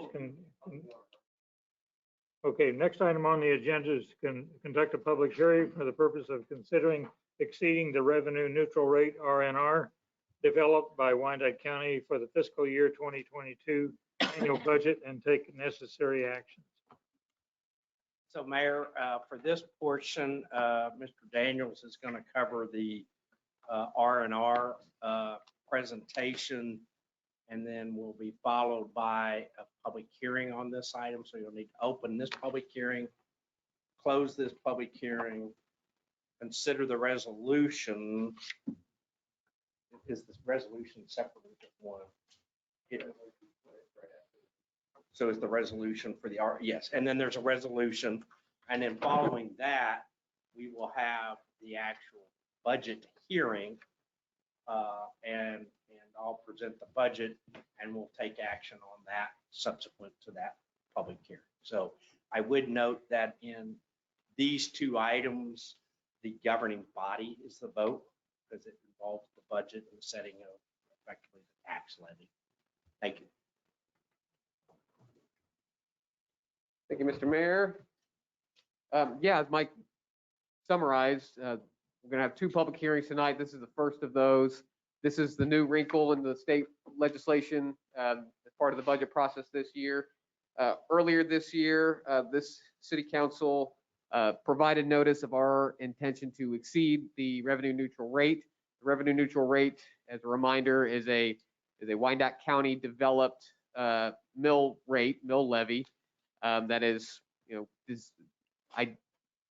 the intent of the legislation was to provide a mill levy that's going to get you the same amount of property tax revenue as you received in the prior budget year. Now, earlier in this kind of budget development process, we kind of pointed out how that, we agree with the spirit of it, but in application, it's a blanket application to communities across the state, and there's a, nuances community to community where that revenue neutral rate isn't really a revenue neutral rate, and in fact, in our case, it would be a net negative rate if we were to move forward with the R&R mill levy of 39.579. Earlier, we had discussions about that, the differences in that, primarily being the expiration of the IRBs re-entering on the tax rolls. In addition, it does not account for the loss of the pilot payments whenever that happens. So that counts those new quote unquote properties on the tax roll as new valuation, which artificially drives down the mill levy, which is very counterintuitive to the whole IRB process. The reason we have them there is so they, become entrenched and established in the community, and then they're back on the tax rolls, providing property taxes to the city, effectively reducing the tax burden on your residences. The R&R process really undercuts that, which is a major problem as it's applied here in Edwardsville.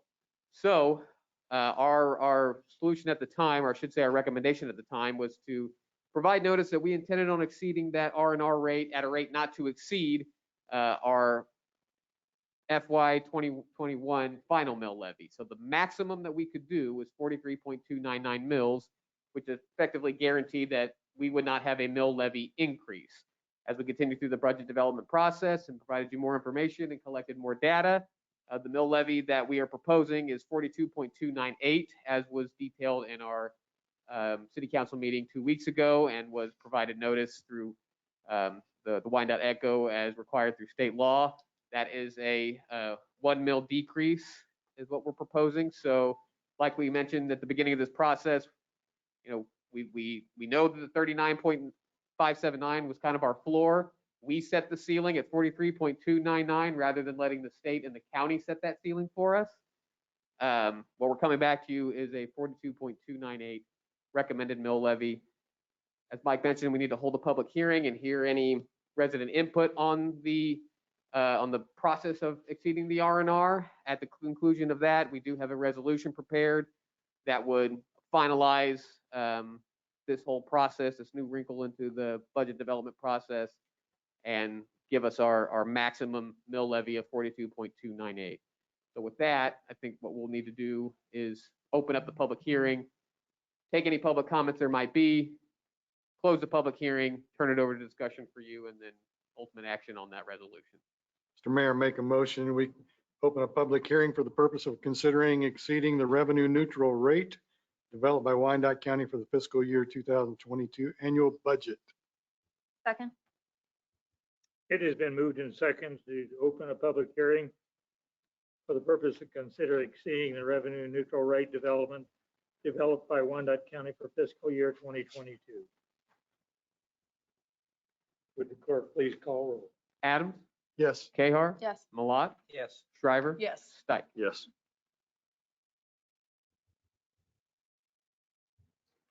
The floor is open to him and the public choose to make a comment. Okay, there being none, I would ask for a motion to close the public hearing. So moved. Zach, we don't have anyone online or any comments that were sent in, do we? No. Okay, second. Been moved and seconded to close the public hearing. Would the clerk please call roll? Adams? Yes. Cahar? Yes. Malat? Yes. Shriver? Yes. Stike? So now that the public hearing has been opened and closed and no public feedback was submitted as part of the hearing, the action before the council at this point is to adopt resolution 2021-14, essentially setting that max for the 42.298, essentially an action that we've already taken because we noticed, we provided notice of our budget hearing at our last council meeting, which set this mill levy. So this is already our maximum. Again, this is just that new step that the state has introduced in this budget process. So the resolution is 2021-14. Yes, sir. Mr. Mayor, make a motion, we adopt resolution 2021-14, a resolution of the city of Edwardsville, Kansas, stating the governing body's intent to levy a property tax rate exceeding the revenue neutral rate. I have a question. Well, let's second it and then ask the question. Second. Okay, you now may ask the question. So does this actually establish our budget, or are we just saying we're exceeding the revenue neutral rate? This does not establish the budget. What this does is we are notifying everyone who we need to notify that we are exceeding the R&R. We are officially exceeding the R&R at this rate. That's the maximum rate that we can go. Similar to what the budget hearing process does and sets that's our maximum cap. That's what we intend on exceeding it by. And when would we be certifying the budget? This evening. That would be later. Yes. Okay. And so we can still lower that, should we choose? We just can't go above. We the cannot go above 42.298. 42.298, correct. Thank you. And then my question is, would you remind me what a mill is worth? It's about 82,000? About 82,000. Thank you. So basically what we're saying is by a 1 mil reduction, we've reduced our budget by $82,000. Not entirely. I guess I wasn't. I guess yes. I guess by a 1 mil reduction, we have cut out $82,000 worth of property tax revenue based on that mechanism. That's correct. Yeah, if there are no further questions, would the clerk please call roll? Adams? Yes. Cahar? Yes. Malat? Yes. Shriver? Yes. Stipe? No. McTaggart? Yes. Okay, next item on the agenda is to conduct a public hearing regarding the fiscal year 2022 annual budget. Mayor, I'll give a brief presentations. We can then open the public hearing, take any comments. And after the public hearing, then we can address any questions that either are raised or by the city council. Again, we are adopting the 2022 budget. As you know, as this process always goes, we're doing something in August and there's a lot of things we don't know sometimes until we're well into the next budget year. So obviously we use a lot of information to try to get the most accurate budget numbers that we can provide at this time. Again, and I won't go through all of these, but our critical success factors being these 6, which is communications, making sure we're getting that communicating out there. Again, I think we've done a lot of improvements in this area. Funding to look at, capital improvements, some of the things we've talked about tonight, how we start funding those kind of things. Growth and development, we've seen some good growth and development. Some of that is impacting that revenue neutral rate. We have some projects, as we all know, we would wish were here that aren't here, but that goes partly with that. We're always looking for opportunities to help the community. I think we've done some of that around the parks, certainly with the CPPS board, some of the grants and things of that nature that we've used. Getting people engaged and invested in our community is very important. I think I've said this in the past, one of those challenges is, as a community, we don't have a lot of local organizations for people to become engaged in and build that leadership. And then long-term planning, a lot of that kind of occurs almost behind the scenes. We're trying to do more and more, out in front, so we can see that strategic planning. Some of the things we're doing with the comprehensive plan update, which we have the comprehensive plan, or we call it the Edwardsville plan. Some of the other plans we've done fall into that area. So again, I'm going to try to hit that tonight is really kind of hitting each of the funds so that you can see these. And kind of go over what these funds include. Again, you see the expenditures and the revenues. We have a proposed expenditure budget, which is really what you adopt at 6.6 million. We are anticipating, or as we've shown, our revenue at about a little under 6.5. We still believe that there are some areas around sales tax and some of those things that we just don't have as accurate of information we need. We think some of those areas will actually come in higher, and as you'll see, we've had that in the past. As far as new items in this budget, we are requesting the addition of a police officer into the budget, and we're prepared to discuss that. We have put within the parks budget $50,000 in new funding, capital funding. This is for things such as the community center. It needs to be repainted. It needs the gutters. It needs, just other improvements as the building age. We know that there's requests around our cemeteries, both of our cemeteries, and how we make improvements to those facilities. Some of the parks improvements that we have been discussing and want to put in. Compensation, again, we really addressed this earlier in the year. We created a new compensation plan. During that discussion, there was two areas where we saw not alignment, so it's not a matter of moving people on the scale of 3%, which is, most of our people. The two areas where we were really out of scale was on police officers, right? So police officers are moving from a G to an H grade, and the other one was what we refer to as our driver operators. And I know we had some discussion about that. We're referring to them or incorporating this into what's known as a master firefighter. Again, while their principal duty is in this area of driving and being the engineer, we want to have that opportunity for other ops for people to move into that. So those two are adjusted by going up in the pay scale. So they go up 5% or up 8% is basically what's happening. It's because they're going up in grades, not steps. So that's what we're doing in there.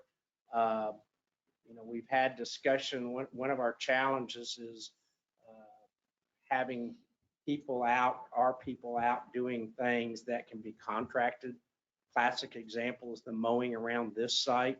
So, it can take all day or most of the day for one employee to come down here and mow and cut grass when we could have them out working on the roads, filling potholes, cleaning ditches or things that need more focus.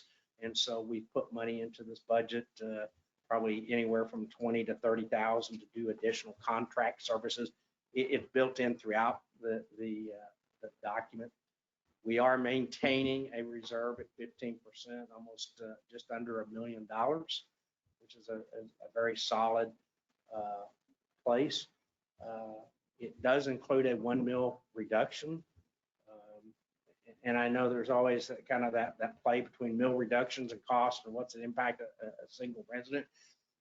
I think the council generally, has given us the direction of being conscientious about the impact onto the taxpayer. So it's not necessarily the mill levy, but it's really about the true impact on there. We know that there's some taxes that we don't get to control, which may have a bigger impact than what we're doing, but we're trying to do our part.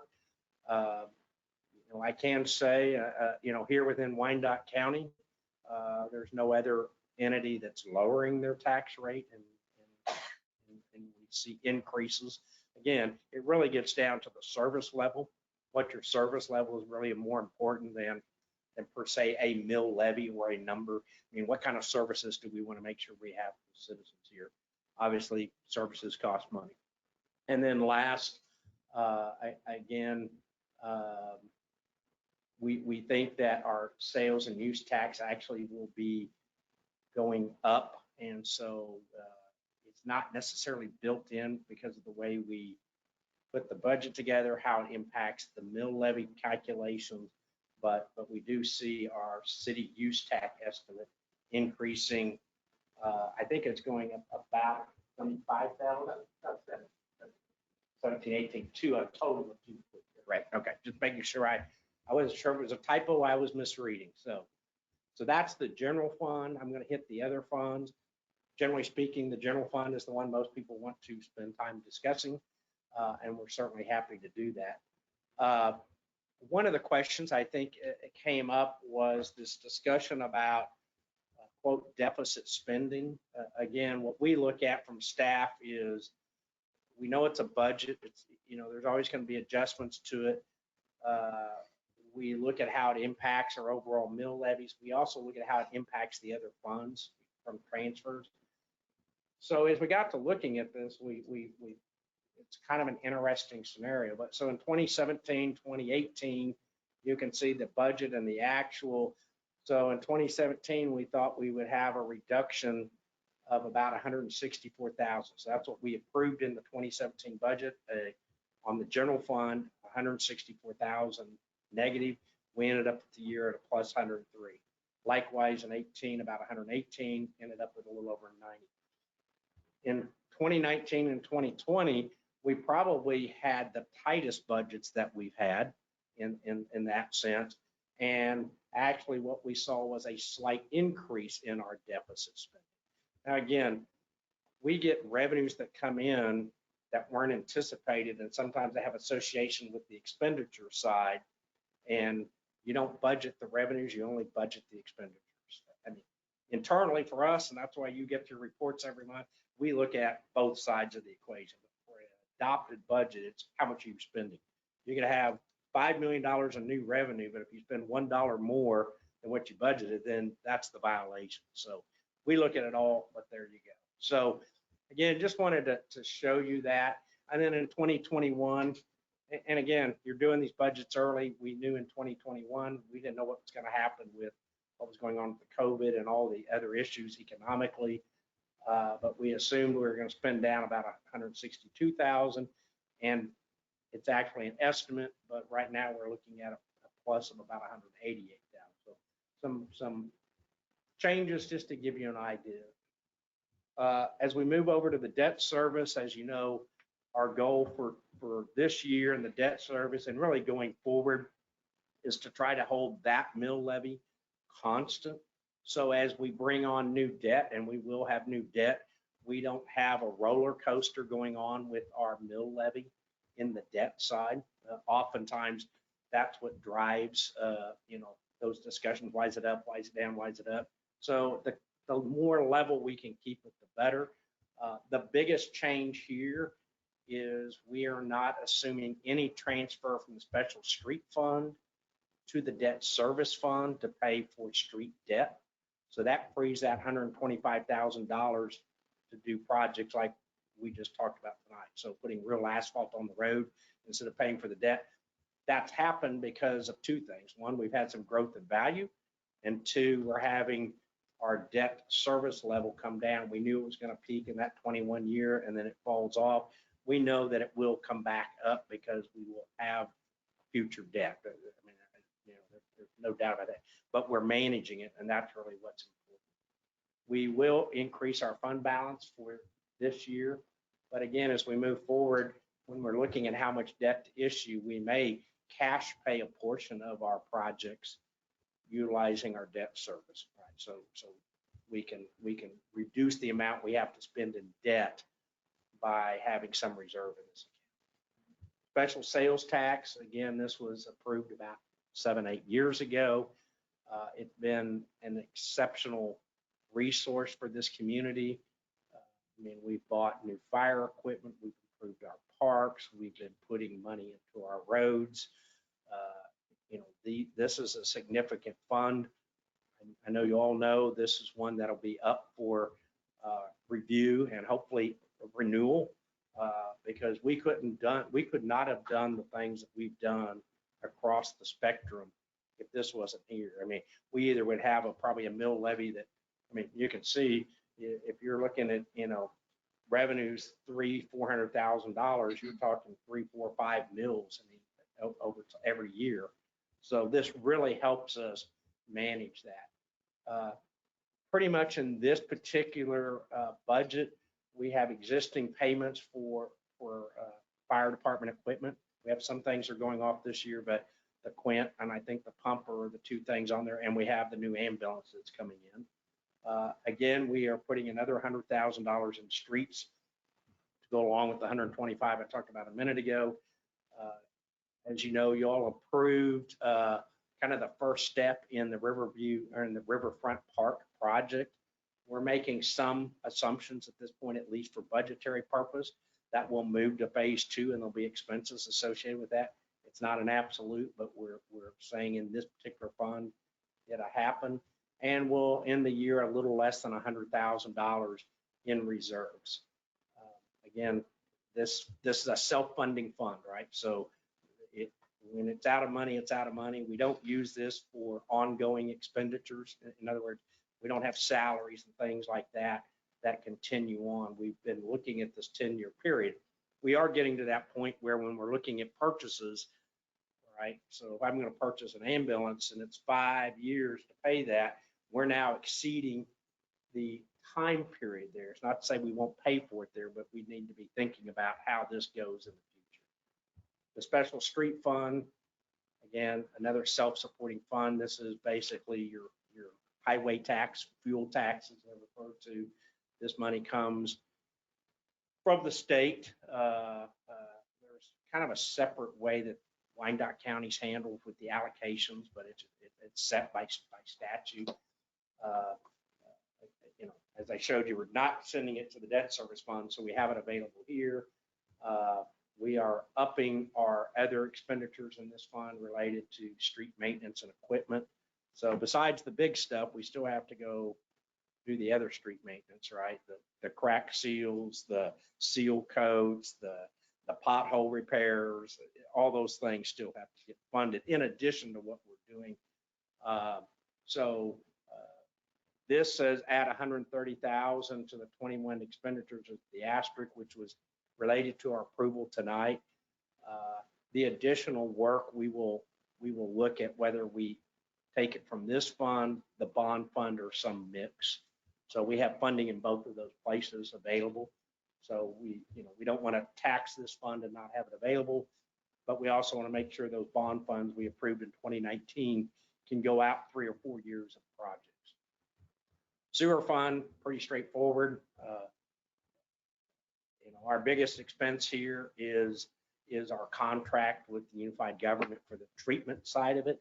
We handle all the collections, pump stations, those types of things.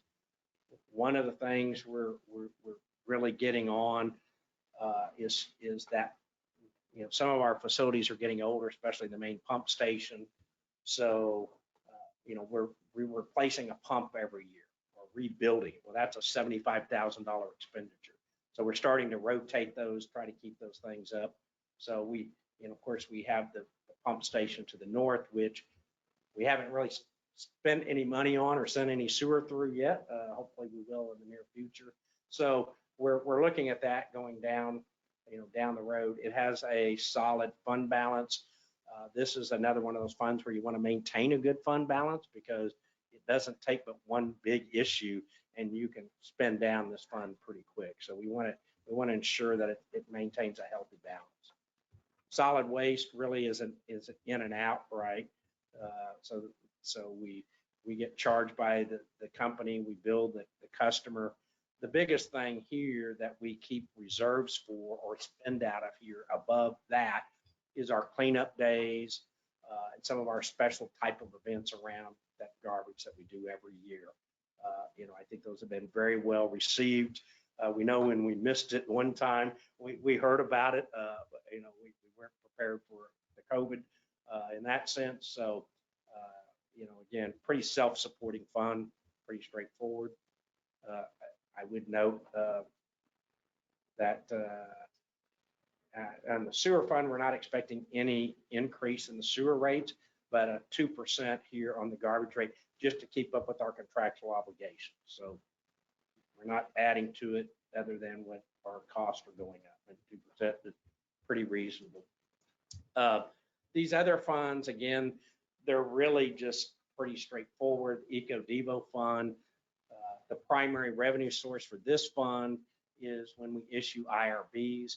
we really haven't done many of those in the last couple of years.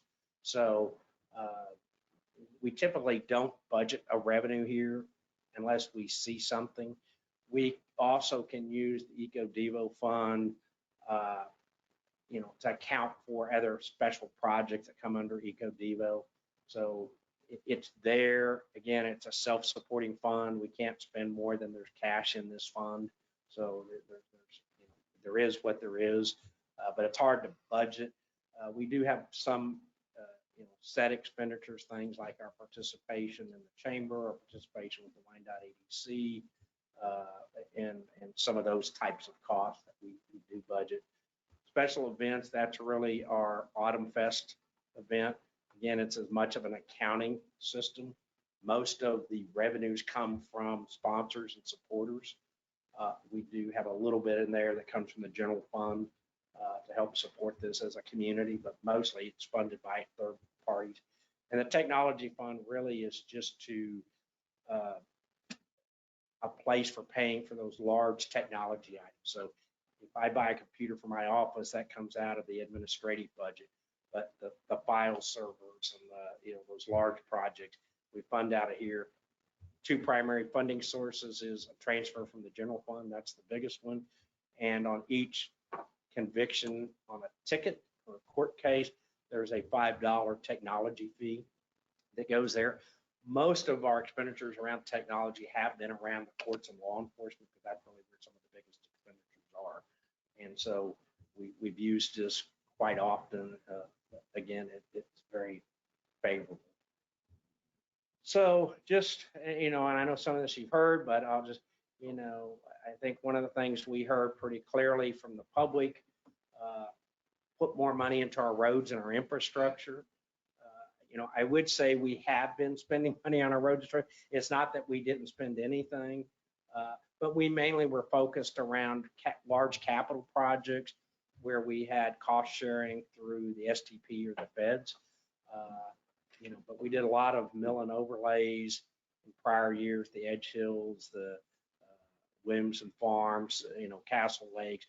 If you remember, we tried to hit on all of our neighborhoods, especially those had curb and gutters where we did edge milling. We had some drainage repairs.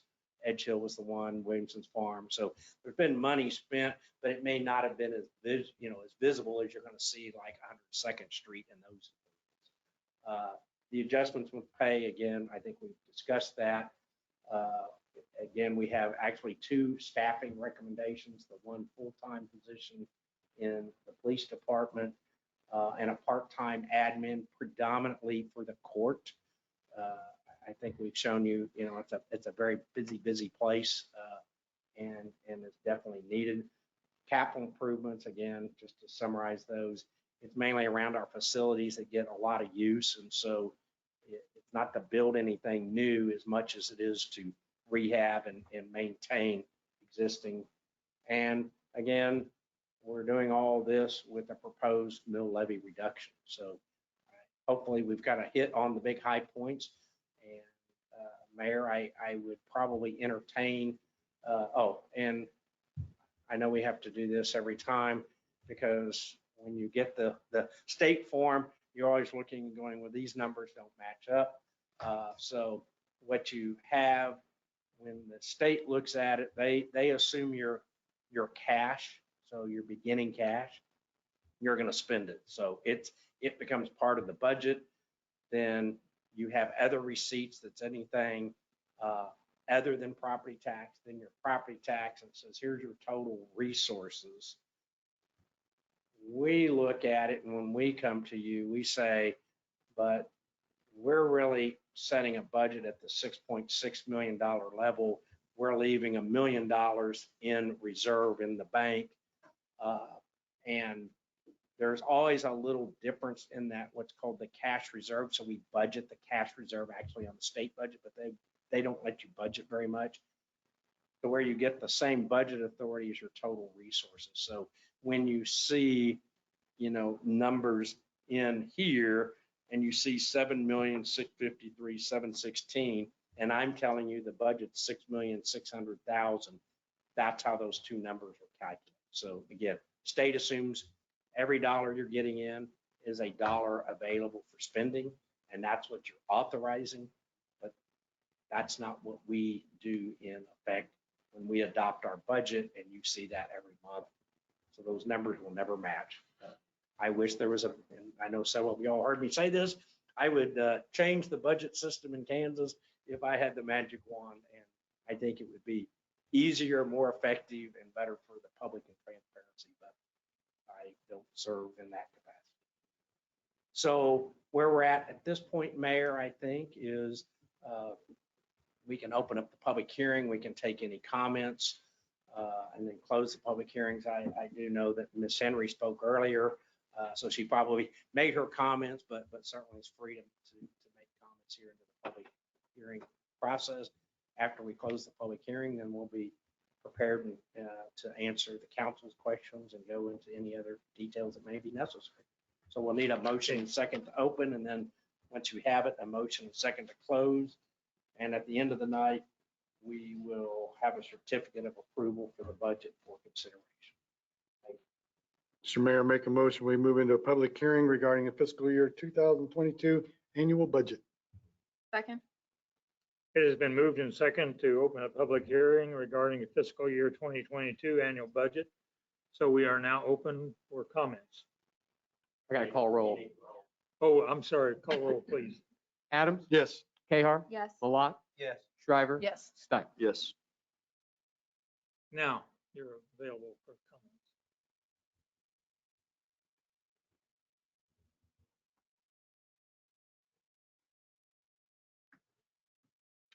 Hey, nobody has come forward to make comments, so I entertain a motion to close the public hearing. So move.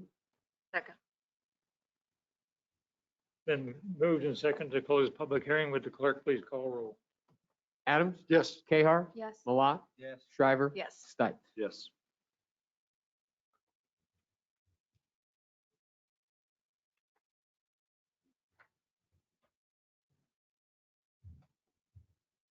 At the last meeting, we were discussing the budget, and I was virtual, Yes. but did ask that we would work toward a balanced budget. I refigured it, and I think we're about 126, almost $129,000 off.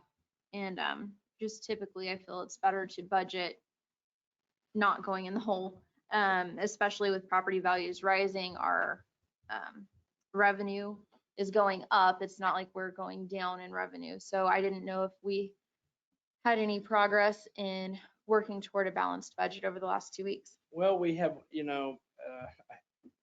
I mean, we have looked at it. I don't know that there's, I could say, well, if we did these three things, we're going to be down to a balanced budget, to be real honest with you.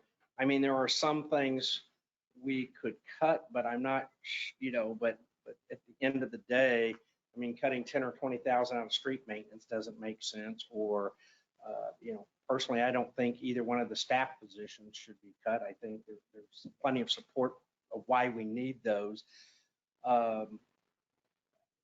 If we could cut things, I'm sure, out of our budgets, but at the end of the day, I think it just ends up cutting service and without really a great benefit. So I don't have anything where I can, at this moment, say, we'll cut this and we do it. I understand what you're saying, but I guess I don't understand how we would be cutting service if our revenue would still be up from last year. Well, we could increase the revenue side of it as well and say that we're going to generate more revenue because we're too conservative on the revenue side. Part of the problem, if we do that in the worksheets, is then it impacts how the calculation for the mill levy gets handled. So it starts pushing that does push it down because it's offsetting. It's saying you need this much total. And then again, it doesn't care about the revenue side. So I could raise all the revenue in the world. It still only looks at the expenditure side of the equation. So it would fix the problem at hand, being that it makes the budget closer, but it then pushes the mill levy kind of artificially down and doesn't, then it takes away tax revenues, which then you don't have necessarily the offsets. I mean, we can do that, but it just makes it more challenging the way that the state form is at. We think in reality, as we showed before, that by year end, we'll probably be balanced or thereabouts, fairly close, because that's what historically we've done. Could you tell me with the current projections on mill levy, if somebody owns a house that's appraised at $200,000, 2021, what would their city tax bill be compared to what the proposed city tax bill would be for the upcoming budget? Oh, okay. You can probably do it on that calculator quicker than I do it on my phone calculator. Okay. Oh, okay. I can.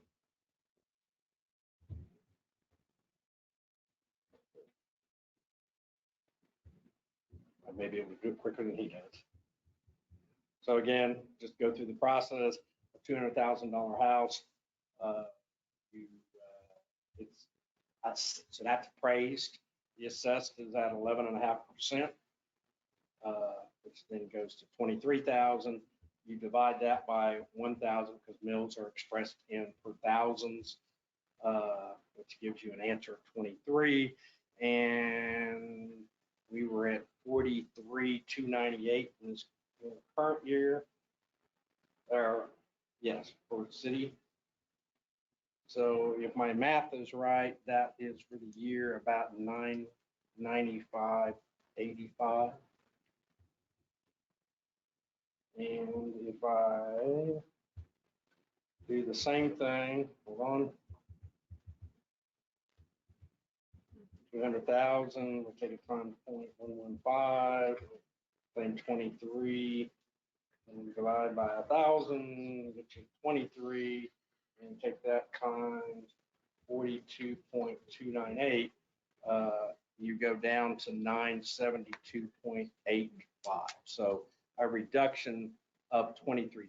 Now, the thing is, you got to build in that $200,000 in 2021 is now worth something more in Right. That was my 2022. next question is Right. how much of the assessed value has gone up on average in the last Overall, I year? believe it's 9%.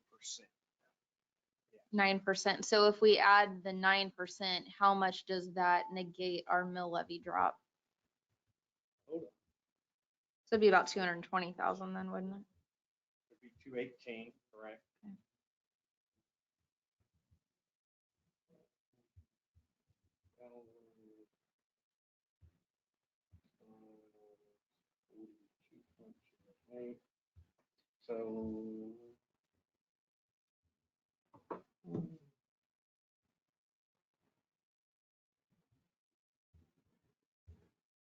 So on that home for the year is $64.56 or $5.38 a month.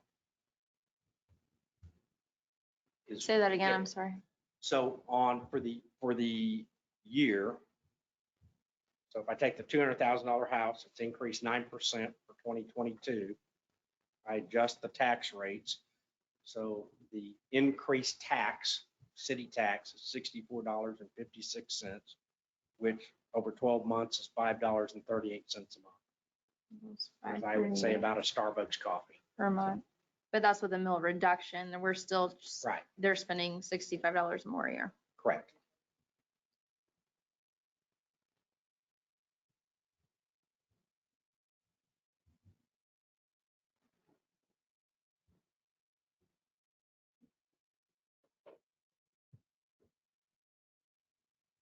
How much would we have to reduce it for us not to be raising the city tax bill?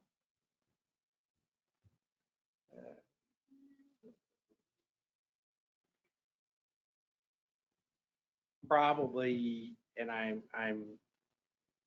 a little bit of a guess without just doing the math, but you probably have to reduce it probably another $1.5 million to $2 million below what we're already reducing. So to be above that minimum, but it'd be above that R&R rate, it'd probably be somewhere around the upper 40, 41. I just doing a little quick math in my head, so I think it'd be probably in that range. probably closer to the 41 to get it down. And I could run it at that real quick.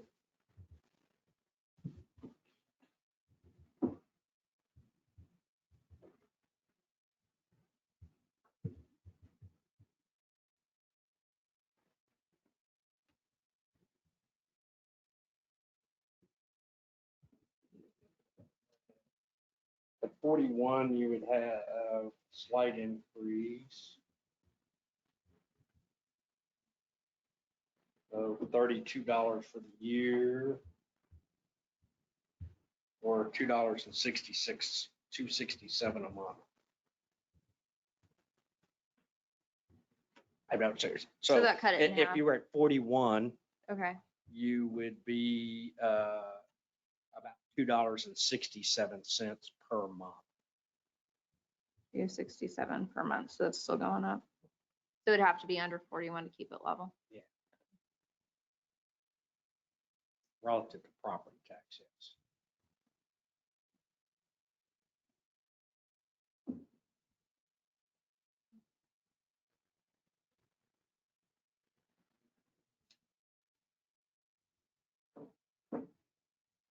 I'm not necessarily supportive of this, but right, you could reduce it on the debt service side and still keep your general fund where it needs to be.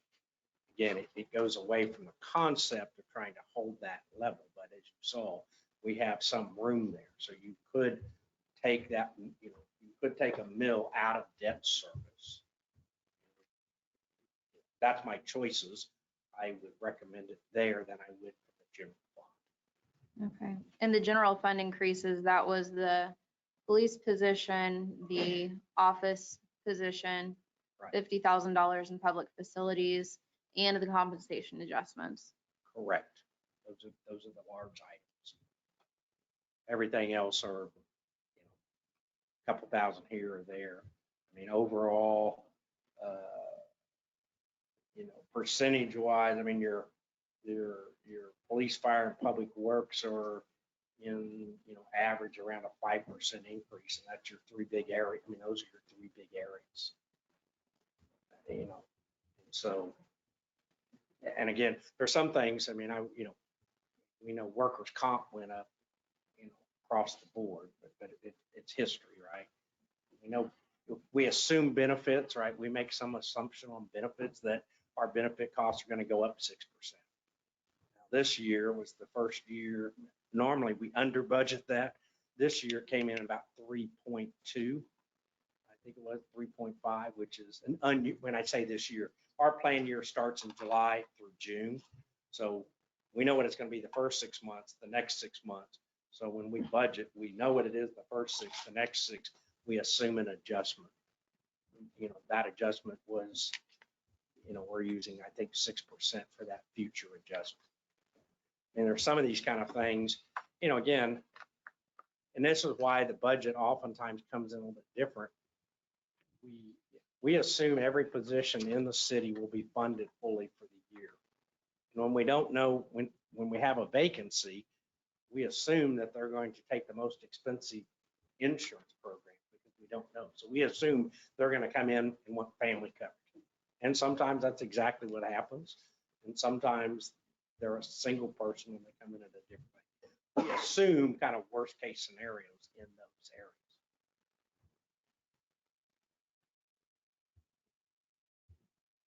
Mike, how do those items break down when you talk about the addition of the employees? 50 for the capital. 50 for the capital, the police officer, I think, is right around 72, 3,000 all in. The court clerk or the court part-time is 23,000.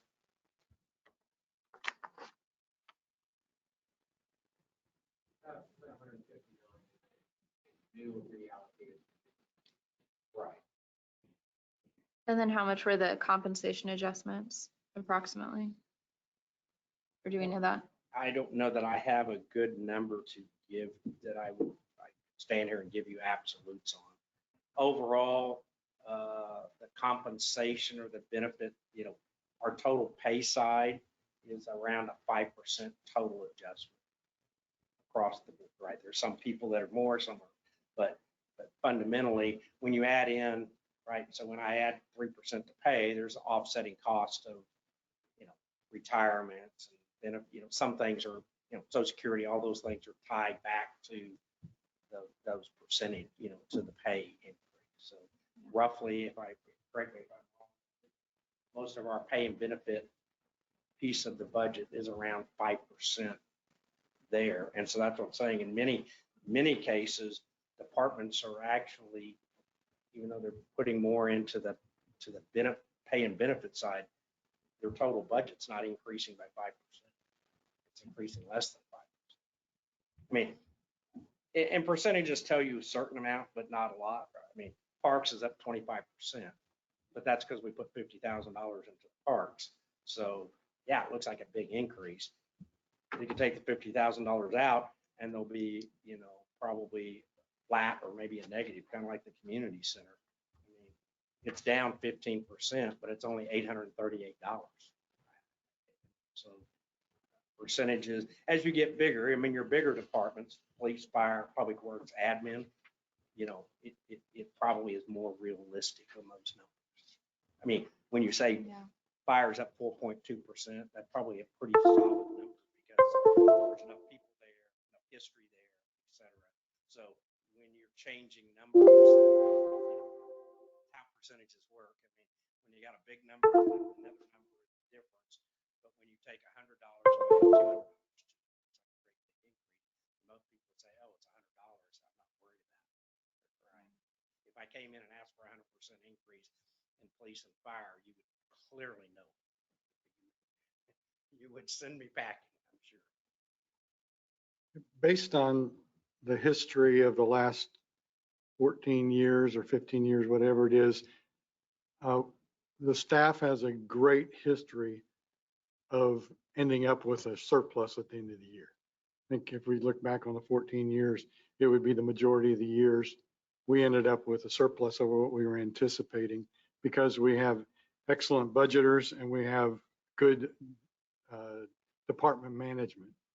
And so I have complete confidence in the budget that's been proposed to us, that we will be in fine shape. And like I said, that it looks like we would spend down a little bit. We're still within the ranges that we anticipate. We're able to increase the public safety. We're able to work more towards retention of our quality employees and provide them with what they need. And so I would be in favor of moving forward at the present budget.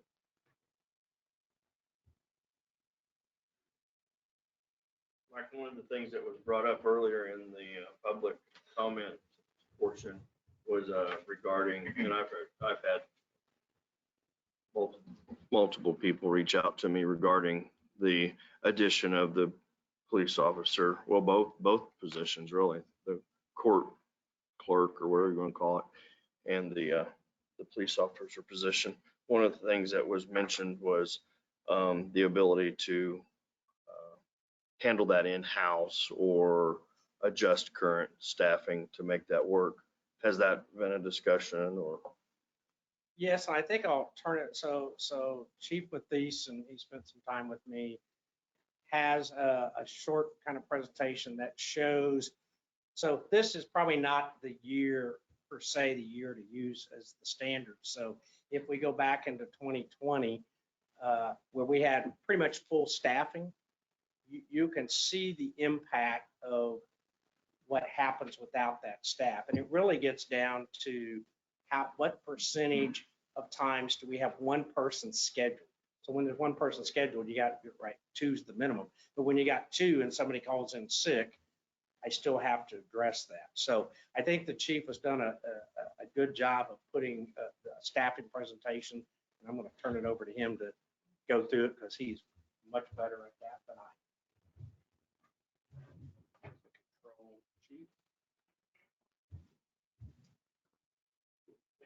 Yes.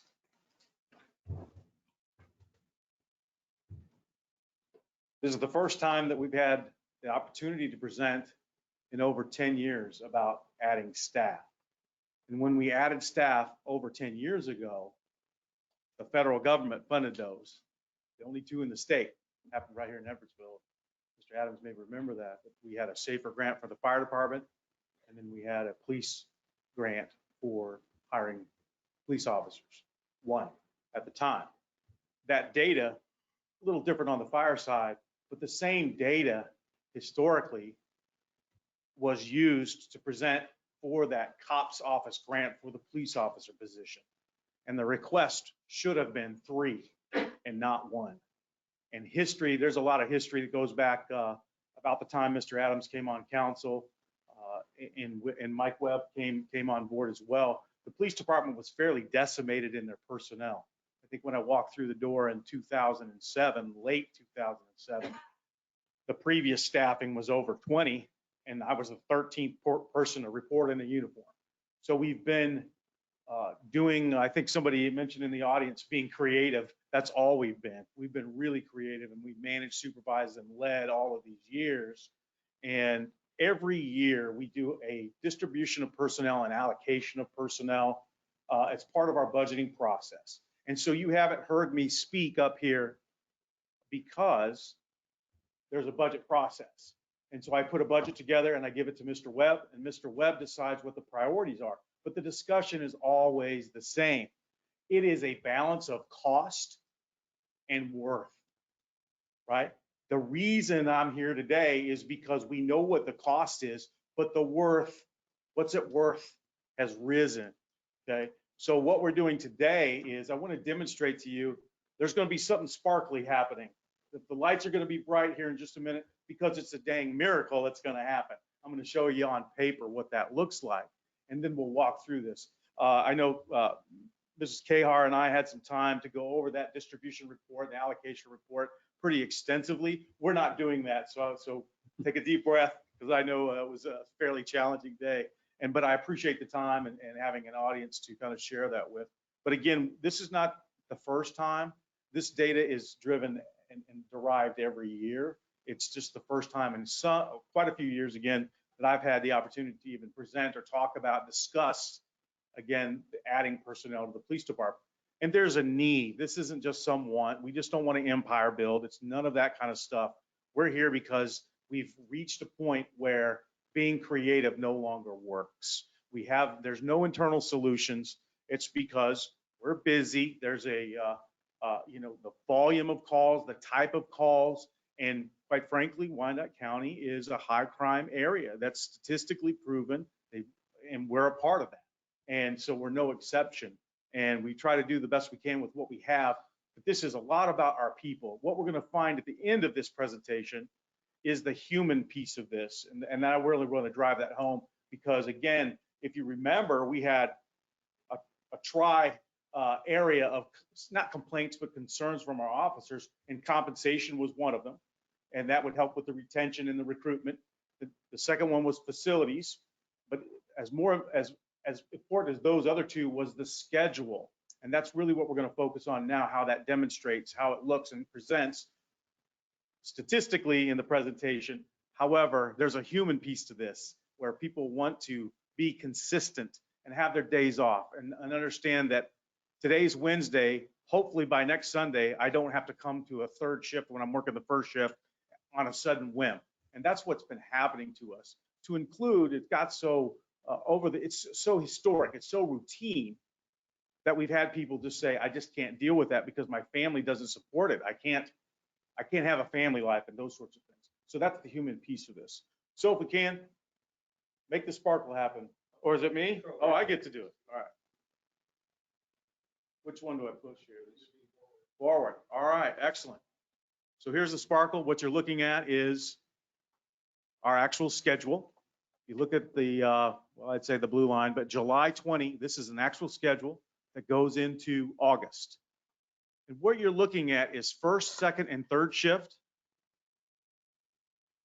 I'm not going to clobber you with the details here, but in the sense, what happens is there are 3 people assigned to the first shift. There are 4 people assigned to the second shift and 4 people assigned to the third shift. And then there's a power shift in which right now the K-9 unit is staffed. And apparently there is an emergency in the city. So what you're looking at is an actual schedule, and it's perfect. I'll let you study it just a minute. If you look at the yellow, that's the number of people that are assigned to show up that day. So there are 2 and sometimes 3 on the first shift. There are 3 and sometimes 2 on the second shift. And as you look at the third shift, it's the same. The schedule is built on 28-day periods. There are 13 28-day periods in a year, a calendar year. There is 672 hours scheduled time on this 28-day period. Okay. So what you're going to see is the next piece of this as it comes up. Look at all those neat numbers. They're actually all zeros, and there's a reason, because it's a perfect schedule. Everybody showed up to work. Nobody is absent from the schedule for any reason whatsoever. Okay. It's perfect. So we need no more people. But that's not the reality whatsoever. So we're going to go to reality. Ready? That's what it actually looks like. What you're seeing is that same 28-day period in July of 20, with the week in August, the 28-day period. And what you have there is vacation, training, sick leave, and vacancy. What you're missing, though, is military time and personal time, which is actually funeral. We don't have a personal day. So it's actually, if somebody takes a bereavement day, they can have up to 3, I believe. So that could be on the schedule as well. Okay. We have people that have babies. We have people that have surgeries, hurt their ankles, hurt their arms, that sort of thing that would be on their extended sick leave. This is not one of those months. I kind of left those out because those are even worse to look at on the red. But what you're seeing is we have folks who want to take vacation. This is a good summer month. This is pretty usual, though, through every 28-day period. In some it's worse, and some it's a little less. But you'll see that, number one, we have to give every police officer a minimum of 40 hours of training every year by the state law. And it's a good thing. And we give them more because they need more. Everybody is entitled to the vacation. We do it as we encourage our folks to take the time off. It's a good wellness piece for them. And they earned it, and the city gives it to them as a benefit. And it would be unwise for us to give you a benefit you can't use. It doesn't make sense. So we encourage our folks to take their time and do what's necessary. And folks have kids. They're going to take sick days. They're going to get sick themselves. If you remember, 2020 was a COVID year. We had some scares. You know, we took care of that for the most part. But had it been a normal year and somebody had the flu or something, that, you know, the sick would bleed red up there for sure. So what we have in this 28-day period is, I'll show you the next. This is all the leave factors. There's 320 hours missing in this of coverage in the 28-day period. That's 40 shifts. Okay, so let's think about it like this. Every policeman, and quite frankly, in most cases, everybody who is, say, a public works worker or that sort of thing, they're scheduled for 5 days. 5 of them. They're actually available this many. And it's actually a little less than that. And the reason is, and that's every week, is because the planning availability for any employee is about 77%, especially the police officers. As they age and mature in the job, they get more leave time and they'll take more leave time. That's just the way it works. And we encourage that, of course. But they're only available 77% of their week on average. Okay. So we are right now, if this perfect schedule was so perfect, we would, again, you would see that first slide and there would be no leave time. But this here, right here, is about the average, 320 hours of coverage. If you take that 13 times, you get a pretty big number. So remember, when we have a full-time person, they're assigned to work in a perfect schedule, 2,080 hours, but they're only available about 1,600 hours in a year. Okay? So what that really tells you is that somebody else has to work. That means there's less people on the schedule, and somebody has to come in their days off, change their schedule, change their arrival and leave time, that sort of thing, or work long shifts. Anybody working over 12 hours a shift are no good. They're not, it's proven. If you work that long of a shift in a day, you're no good those last 2-3 hours. And if you have to extend beyond that, you could be in your 12-hour shift and at 11th hour, suddenly have to work overtime because there's a big accident, there's a domestic and that sort of thing. And there's certainly no good. We don't allow anybody to work double shifts, and we don't allow them to work over 14 hours in a day ever. We just don't do it. But there could be some long days. Maybe before your 12-hour schedule, you came in on a Thursday for a 2-hour court, and that is common. And that doesn't include district court. So we have all of these factors at play. And so when we talk about cost and worth, right? What's it worth and what's it cost? There's always been a balance every year, and that balance is out of whack now. What we need is we have the cost and there's affordability clearly, but now it's what it's worth because there's a human component to this. And that's what the officers were talking about when they mentioned the schedule piece. They said, we need some consistency in the schedule. When there's too many of this, there's a person who works 8 to 5 on felony cases that has to pick up a uniform and go to second, third, or first shift. And they didn't expect to do it. You know, their expectation was, I'm going to get a year in detectives, I'm going to get 6 months. And that's a part of our succession planning. And when that becomes so frustrated, guess what they do? They leave. And that's what happened. That's a part of it. Okay. Now you'll see that, as you see, somebody mentioned, well, we've got to be creative. We can just move the K-9 officer. Well, he's an officer. He's a seasoned officer. And he has as much time, if not more, than all these folks because he's been around. So, but he's going to have several hundred hours off a year. Number one, he's got days off. Number two, he only can fill in one spot. So if you look at these, if you look where, and it doesn't really highlight it, but the number of, it says number one in that yellow. That means only one person is scheduled to be on the shift that day. That means everybody else has to be adjusted around, including the K-9, except on Wednesday. Because he has training every Wednesday, right? Either a few hours or all day long, but it has to be done. And we knew that, we signed up for it. It's been a great program. And quite frankly, he helps the other two shifts. He helps a second shift and a third shift. And the reason he does that is because he doesn't come in at the same time they do. He splits between the two and therefore offers backup and coverage. And when it's so vacant, we'll assign him to a permanent shift as he's doing right now, which is third shift.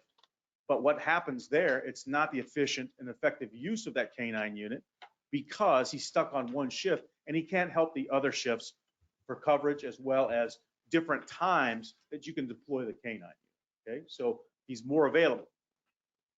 When he's in the power shift, he can work earlier and he can work later. And that's real important to the deployment.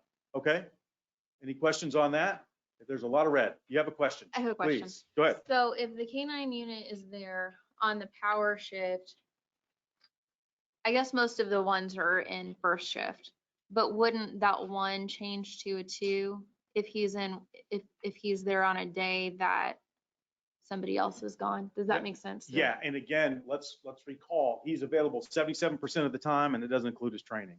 So yeah, you could say, well, yeah, that K-9 unit's going to go cover over there and help with either some 12-hour shifts or a permanent shift, but it can't be every day. He gets 2 days off plus, like I said, number one, he's first down, right? He's got a training every week of the 5. He's down there, and then he has leave time and training that he has to do outside of that, right? So one person doesn't solve the problem is really what it comes down to, okay? Does that answer that? But we're asking for one. We're going to ask for one, and again, we need 3. But I'm going to show you the impact of one, and that's a starting place. Right. A question that I have is kind of a little bit frustrating to know that we created a K-9 position a couple years ago, knowing that, if, according to what you said just a little bit ago, we've been short this many years, you know, and this is the first time that you've been able to ask. I was kind of frustrating to think that 2 years ago, we took an officer off the street and created this K-9 unit. And that is somewhat true. He's certainly specialized, but he's still doing police work as much as he can do, as you know, as anybody can expect that. But, you know, he does have to train, which we were very transparent about. He has to train. He has to be on a certain schedule, the one we felt was most efficient and effective in his deployment. So he's not off the schedule completely. He's still a uniformed person, but he does have to train, as we knew and as we were transparent about. And he's filling in. I mean, right now he's on a third shift without complaint and doing that. It's not the best place for the K-9 unit itself, but he's not only helped the city of Edwardsville, he's helped our partners KCK, Bonner Springs, and they've returned the favor when they could as well. And I think it's been more than positive. So again, the cost and what it's worth, but this is not about just one person in the sense of that, the K-9 unit, but this is, as I communicated in all conversations, that the 3 people that we need makes 15 assigned to patrol, okay? But here is, we're also talking about cost and worth, okay? So it doesn't make sense for me to come and say I need 3 more people when it's already difficult enough to ask for 1, okay? But I'm telling you right now, what this is how one person can make such an impact on the organization and help us solve some of the things that have historically been going on beyond the K-9 unit. That really is insignificant. So. And why is he working the third shift? I was just. Well, we have several people in training. We've had people at the academy, field training. We've had to hire folks, and that takes a long time. And, you know, well, the argument was, well, we could just move him and fix the whole thing by moving him to one schedule. Well, yeah, we do that. When we have a depleted schedule in somewhere, we have to move people around. Not just him, but other folks as well, where we have to, when it's necessary to use them. Not the first time, it's not the last time we'll have to do that. It's just a matter of it. If you have to have him work 5 days, you know that you'll probably have to have some coverage with the K-9 unit specifically on a Wednesday when he has training. So that's what we have to do. But let's look at the lead time history, because this is important. This is not about one person in the sense of who's on the schedule now. It's about all the people and why that this is going to be so impactful as a starting place. So the first time is in 2020, there were 5,000 plus hours uncovered. Okay. That includes a 1 and 1.5 vacancy. So somebody left late in the year and somebody left early in the year. So that's 2,600 hours. And remember, full-time people are scheduled, if it's a perfect world, 2,080 hours, right? So that's a big impact. But look at the training, look at the sick leave, look at the vacation. And we do have folks in the military who do their guard duties and things, and they're off the schedule, has to be covered. I point out the personal leave day. That doesn't really come up much because we don't have personal leave. So, but that will key on in the schedule coding as a funeral leave. Somebody went to a funeral or something. But if you look at that, 5,000 hours. Remember I said 2,080 hours as a full-time person, right? We need more than 2 just to cover those people gone, right? Or if you just even leave out the vacancy, look at those numbers. That takes a full nother person, right? If you just look at those top: training, sick leave, vacation, and military. Those are the most common, right? It is not a perfect world. We have turnover just like everywhere else. You're going to lose 2 a year on the average. It's just the way the business is. Can you control the training schedules and the vacation schedules? Absolutely. Yeah, we do. Yeah. What we do, and I know So they can even out. You're our HR, our guru up there, and I appreciate that. So I appreciate you looking at that. Here's the problem. If you come to us and say, I want a vacation, you have to give us 10 days notice or 30 days notice, right? So those folks you saw on that previous schedule gave us, if they're extended leave, gave us 30 days notice. And so, and you might know as well, if someone comes and says, hey, I want to take this vacation day, my benefit day, and you deny it, you have to give them alternative days, which we have done. We've said, no, you can't have these because there's too many people off. That's why your policies are written. Yes. Amen. So yeah, I mean, we're on the same page there. Sure. We control that as much as possible. But again, none of us in this room want to tell our employees that they can't go get married and take a friend with them. that may be on the department, or they're going on a trip, the first one in 3 years, or, and that sort of thing, or they're going to their brother's wedding, or whatever it might be, or just taking a vacation to fix up their house or whatever, So we don't want to tell them no, but we really try hard to give them that time off and do what we can. The only sick leave we can control really is if you're on FMLA and you just give us notice of that. However, we have just a short call-in period. You can call in sick. Our guys are good about managing that, but we give it to them 96 hours a year for every employee, and they can build that up. But there's rules, and you can see in a year they use less than 50 shifts. So we're not abusing it by any means, but it is a factor that we have to take in. Young children and maybe the spouse couldn't stay home or whatever it might be. There's a list of regulations. So that's one just in the full year. You need more than 2 people just to handle that piece of it, and 1 absolute if you just take out the vacancies. But if there's vacancies on the schedule, we throw everybody at it to include the detectives, one of the detective spots, which has been that inconsistency that everybody's complaining about. I don't want to go in the detective spot because the next thing I know, I'm going to be on a 3rd shift next week, and that's not what I expected or planned with my family. And there's that kind of thing happens all the time. So not to belabor that. So then the next thing is, I blame Bonner Springs. They raised their pay, which in 2022 will finally match, if not better, which is excellent. We really appreciate that because it's been a source of pride, if you will, that, with their 12-hour schedule scheme, they're a little bigger than us, have similar benefits. We started losing 3 and 4 people, which was unusual, right? And we went through, so if you look at the 3-year leave, that's when they did it about 3 years ago, a little over 3.5 years ago. So if you include 2020 in that, and that's what happened on more than one occasion. We had 3 and 4 people leaving for that. So you get this 7,300 hours that were not covered on the schedule. And what that really means, and we'll talk about that next, but if you're going to cover that, you need 3.5 officers in addition to the staffing you already have. So it comes down to all the time, all of the data says that we need 15 persons assigned to our patrol division. We're asking that we get the full 12 plus the canine with this 1 additional person, and we'll show you how that really impacts. That'll be coming up right next in this slide here. So if you look, which is my left, I don't know how you're visualizing on the screen there, it's kind of small, but the numbers, what says number of staff, that's on your screen. In the left-hand corner there, number of staff, 1, 2, and 3, okay? That means there's 1 officer assigned, 2 officers assigned, or 3 officers assigned. So we're looking at the current staffing, that impact of that July 2020 schedule, which was our most common, no outliers in that really. There are 9 shifts in that period, 11% or 72 hours that are assigned with 1 person.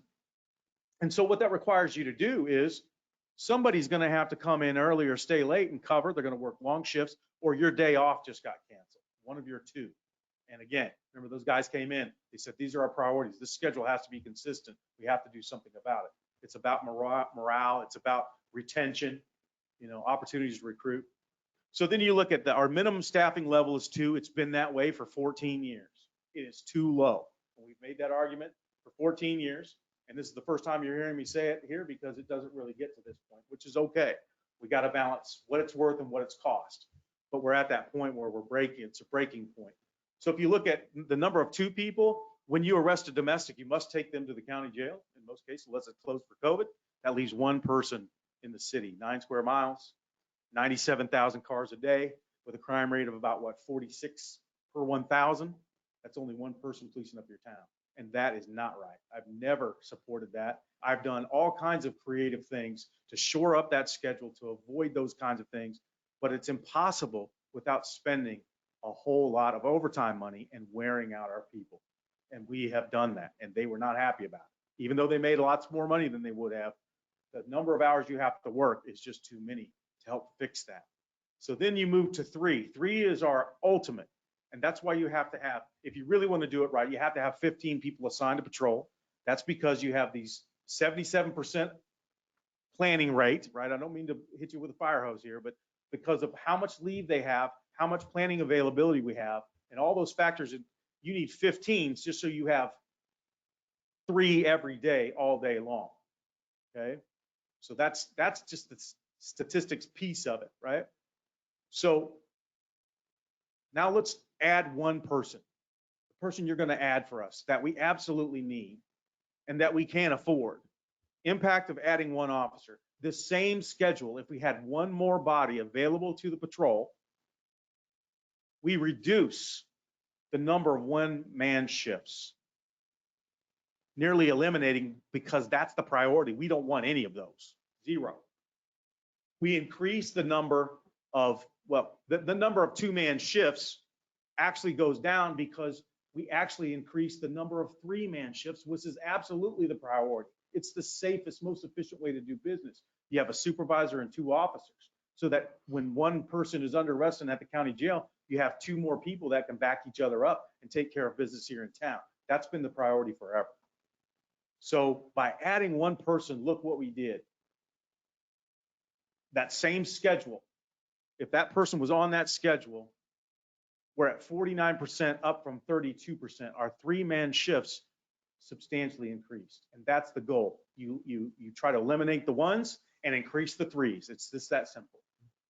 Okay.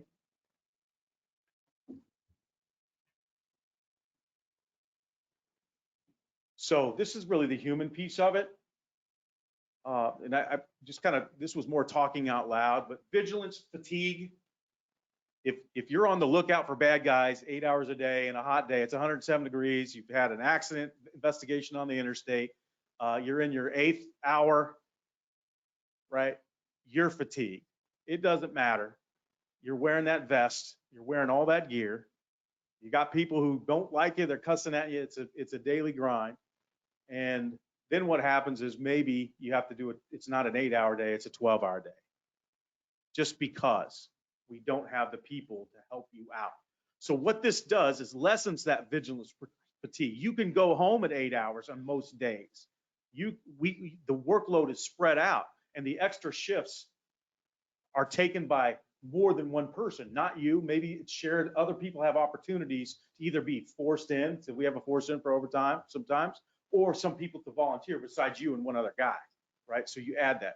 It adds consistency, which was one of the complaints, is about we need consistency in that I know I have Tuesday, Wednesday off, and I'm going to do that for the next 90 days for the most part, unless something exigent happens, something unique, okay? Increases the 3-man, which is a priority, and which enhances our officer safety. It's a morale booster. They're more safe. They're working less. The workload is spread out. Their days off aren't being moved, and they're not moving schedules to come in. I'm a 2 p.m. guy, but tomorrow I have to come in at 6 a.m. and work to 6 p.m. because now you saw that schedule because there's somebody on vacation, sick leave, or they're at training. And that's certainly a morale booster. And I think that's been one of our plagues, if you will, is that it just grinds on people. And of course, it addresses the concerns that the officers wanted you to be aware of. They just wanted to speak with you and just say, here's our voice and here's our concerns. And if you could help us with that, we would love it. And so I think that's there is certainly something to be said in adding consistency by the value add of one additional officer goes a long way. It isn't about the cost. There's a lot of worth right here. And that's what I'm asking you is let's make it worth it, right? We're going to go out there. We're going to take care of business. We have a high volume for our small community. It's just the way it is. We're different than other communities. Basehor has the same staffing level as we do, but they don't have near 1/10 the crime. And you think my guys are out there doing 5 and 6 cases while one of their guys is maybe doing 1 every 2 days. That is the difference. And that wears and wears and wears on you. And of course, they have to be vigilant, and we need them to be safe. And we don't need one person policing up 9 square miles with a lot of domestics and a lot of cars and a lot of stuff going on. So that's what we're asking you. We think that there's a high worth and the cost is affordable. That's what I have. Screen blanks. So I won't belabor it anymore unless you have any direct questions.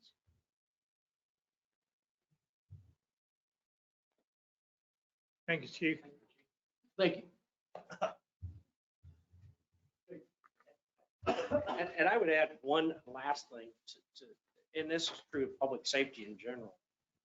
If I have a person missing in public works, I can leave a vacancy.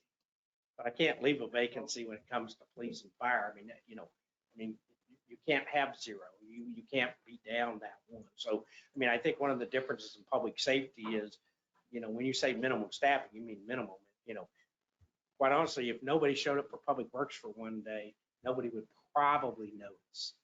But if nobody showed up for police, but police and fire, if you had no police or firefighters in the city, you would notice it really quick, right? So I think that's also part of it.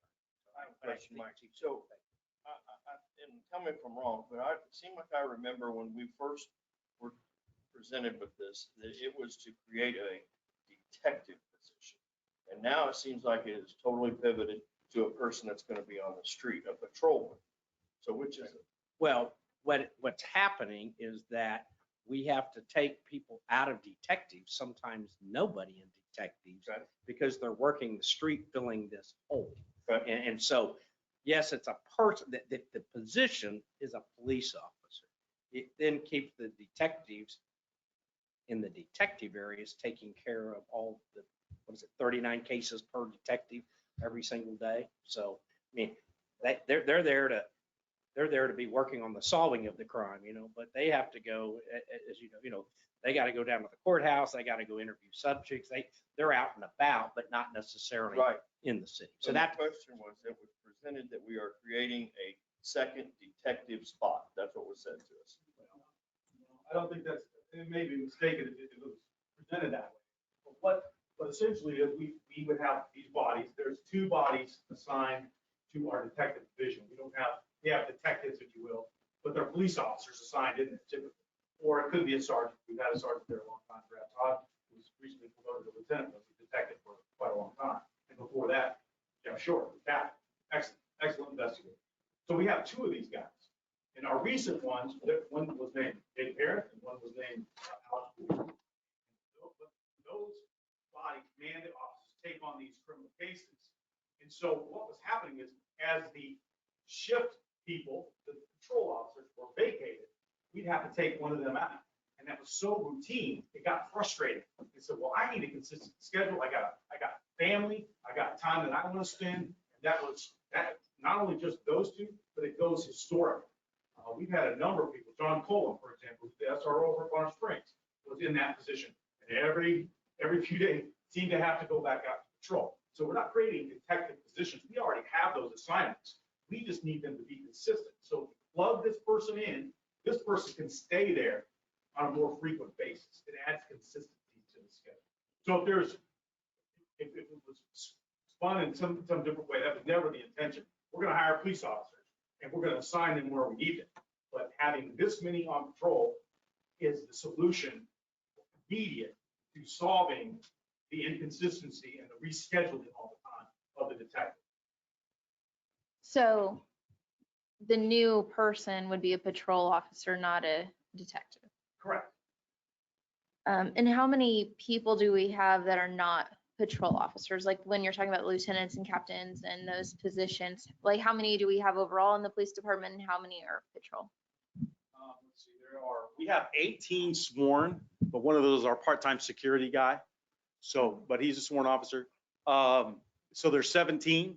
There are 3 executive officers. Myself, there's an operations commander, which is the lieutenant. And the operations commander now is the captain, and he runs all of the patrol division. Okay. So then there is the administration part of it, which handles all investigations, evidence, anything to do with that. Internal investigations, IA stuff, so professional standards, anything to do with our policies and procedures in administration. So they're 2 divisions, they're split that way. So there would be 3 people in administration because you'll have a commander who can investigate, and then you'll have 2 detectives who will investigate. So they can go as a team, right? So then you have the captain's positions now over operations, which is our patrol division. And right now there's 3, 4, and 4, 8, 9, 10, 11. There's 12. So what we're doing is making the 13th to support that up, all in patrol. Does that make sense? If you add this one, that person goes into patrol as the 13th. And therefore, we're consistently having 12 people always assigned. As you notice, as I said, people are always vacant. There's always somebody leaving for vacation, whatever they're doing. So that's how that will work. So we have 17 full-time and 12 of those are patrol. Yeah. So over 60%, which is the rule of 60s, 60, 60, 60. So, yeah. We won't go into that, but we have a higher than 60% actually, which is where we need them. But we also have to have those detectives. The DA wants a lot of work done for it. Those guys are solving a lot of crimes. I mean, if you take all of the stolen vehicles that we had a rash of them, so did the state of Kansas, quite frankly. And how many cases we cleared up by just solving that one for not only ourselves, but for the area as well. And those guys have to be relentless on that. Property crimes are so hard to solve. And quite frankly, we have sex crimes. We have people come and report rape and that sort of thing. Well, who do you think does that? Our guys do that. And it takes more than one person to do those kinds of things. And then the evidence collection. We are our crime scene investigators. There's no help out there. So we got to go do our own work. So they have a lot of work. There's quite a bit to do. And they're always following up. They're always interviewing. They're always processing evidence. They manage the evidence internally, and they have to manage it through the KVI. There is a lot of work.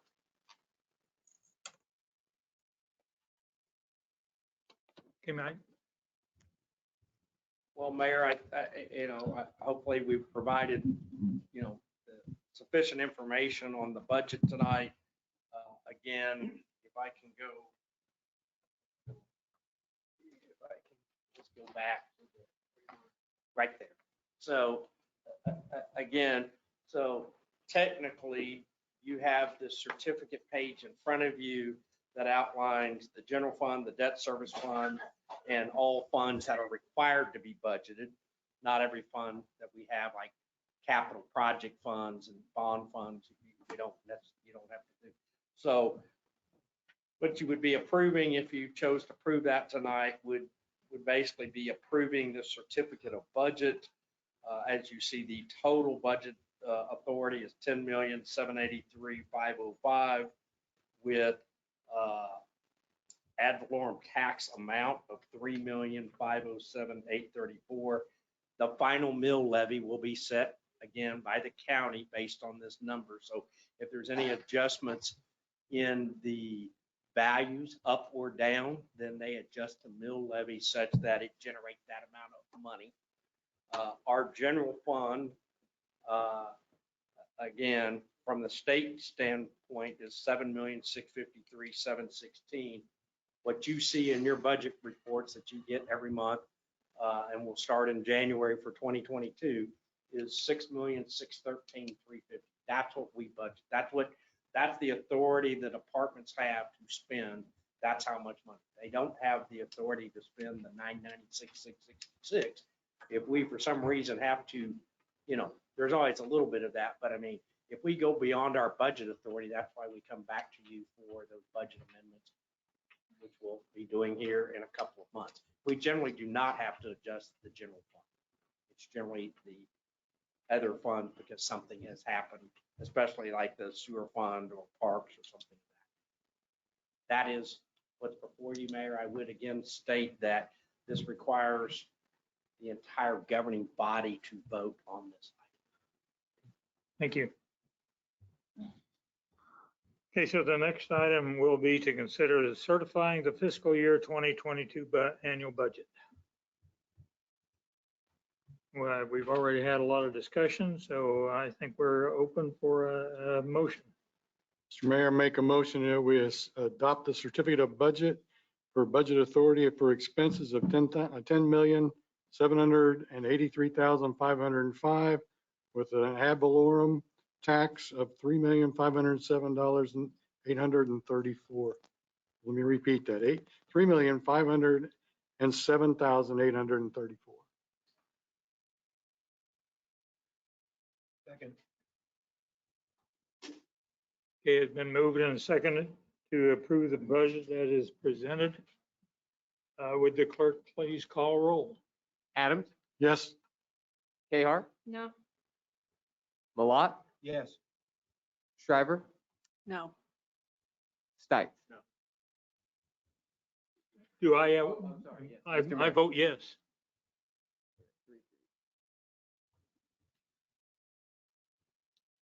And I'm going to say something right now to you folks that voted no. I have no idea what's going on in your mind when they present you with a budget that's legitimate and you want to cut the taxes some more, which means you cut out $82,000 for every meal.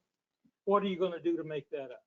If you want to know what my thoughts are on it, and I talked about it a little bit earlier, is when what I look at every year, and I've talked to Mike about this, is our tax burden on our community, and it's been a rough year. And I feel like with the property values going up, I don't want to raise our tax burden, our city tax burden. And I'm not saying we can't find another way or other ways to cut it. I'm not against everything we're talking about. I'm not at peace with it yet. And I feel like maybe we could have more, and I don't know if we have to certify it tonight or if there's more time for discussion and meetings. But just finding maybe some way to get balanced a little bit more would make me feel better about it. I fail to grasp that. But anyway, would you please give us your rationale for wanting to oppose this budget? No, I will not. You don't want to give your reason? Oh, that's wonderful. And I'm not going to sit here any longer and be talked down to like I Oh, don't have a. my gosh, and you two sit here and talk all night long. You're so damn rude, I can't believe it. That is the most disgusting thing I've ever seen. Go ahead. Well, We have somebody leaving the podium.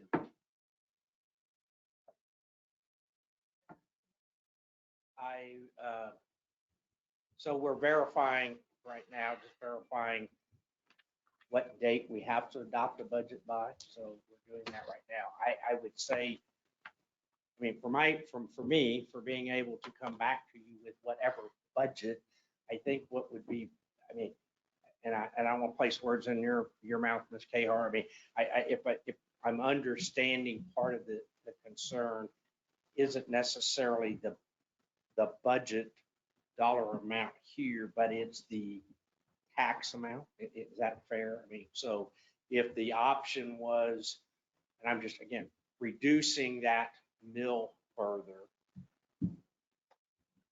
it's not necessarily the number in the budget. I mean, it will reduce the tax burden, right, if we reduce the mill. But as I said, it may be a switch of where that mill levy.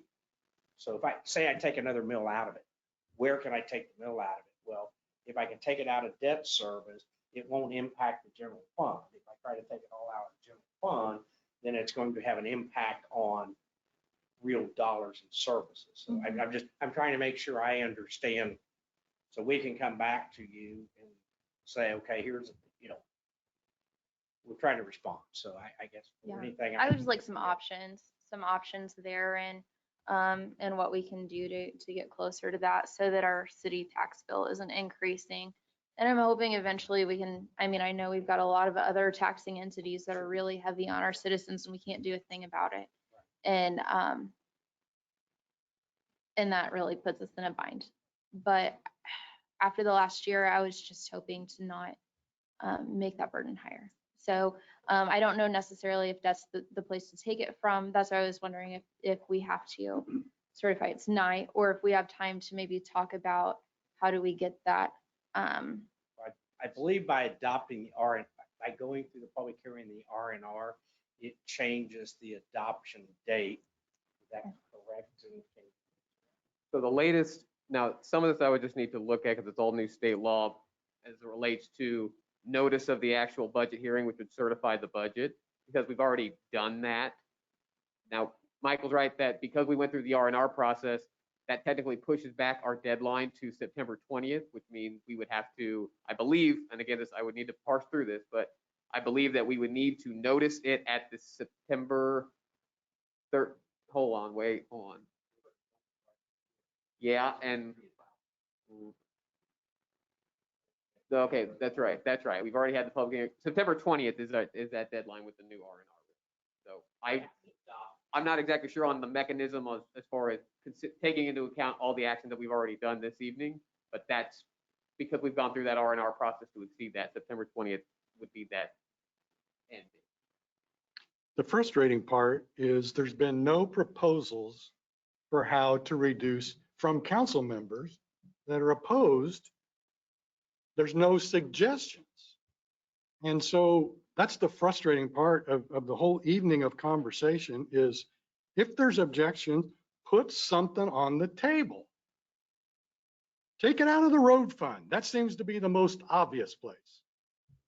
What I would Because we prefer, jacked the road way the heck up, is take some out of the road, take some out of the debt, come up with some ideas instead of just voting no. Well, I'm going to comment.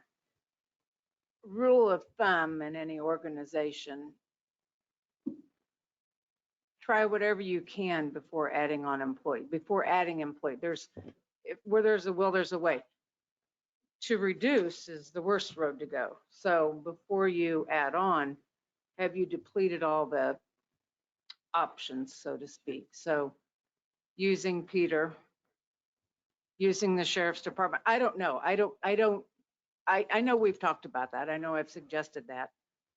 A full-time position is it's a mill. It's over a mill for a city. And I agree with Carolyn too. I'm thinking of the taxes for the citizens. And I appreciate that. I mean, in my opinion, as the city manager I don't think that, quite honestly, of all the items, I think the funding of that additional police officer for the purpose of public safety is our highest priority. That's my recommendation. That's where I'm going to be. I mean, I don't make the final decision. I understand that. I totally agree, but I would take other things away before I would take that away. The chief and I and all departments, we've had these discussions many times, and right, and he's right. I would say, hey, look, what can we do? I don't think there's anybody that's probably been more creative in scheduling than this. So from my position, I'm just as city manager, that is not an item I would take out of the budget.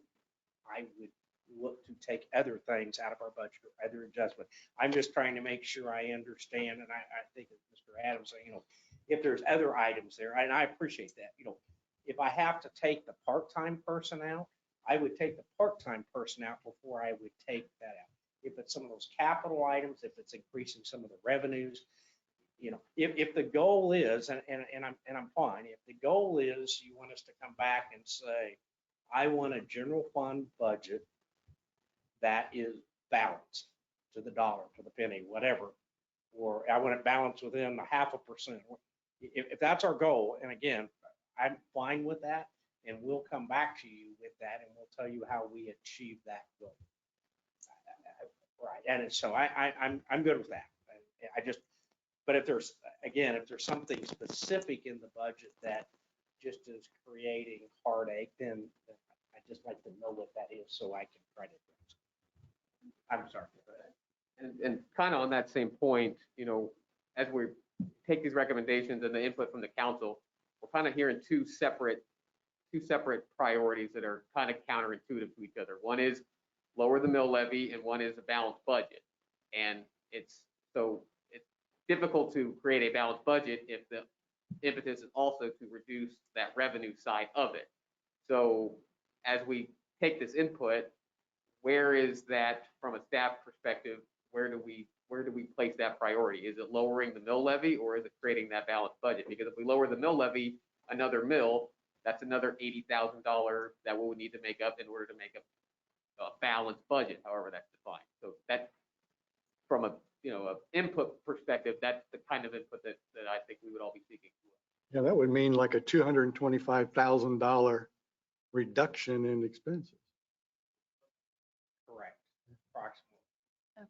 And that's something that Councilman Adams had mentioned is come up with some solutions. And I was hoping that we'd get here tonight and have some options toward a balanced budget, and we didn't. And and I think that would give us some time, and I'll do some brainstorming, and be glad to hear some ideas if there are any. And if we're just stuck and then if this is all we've got, then that's the case. But if we could spend the next 2 weeks just researching and digging and seeing if we can't work toward that, I'd appreciate just some options.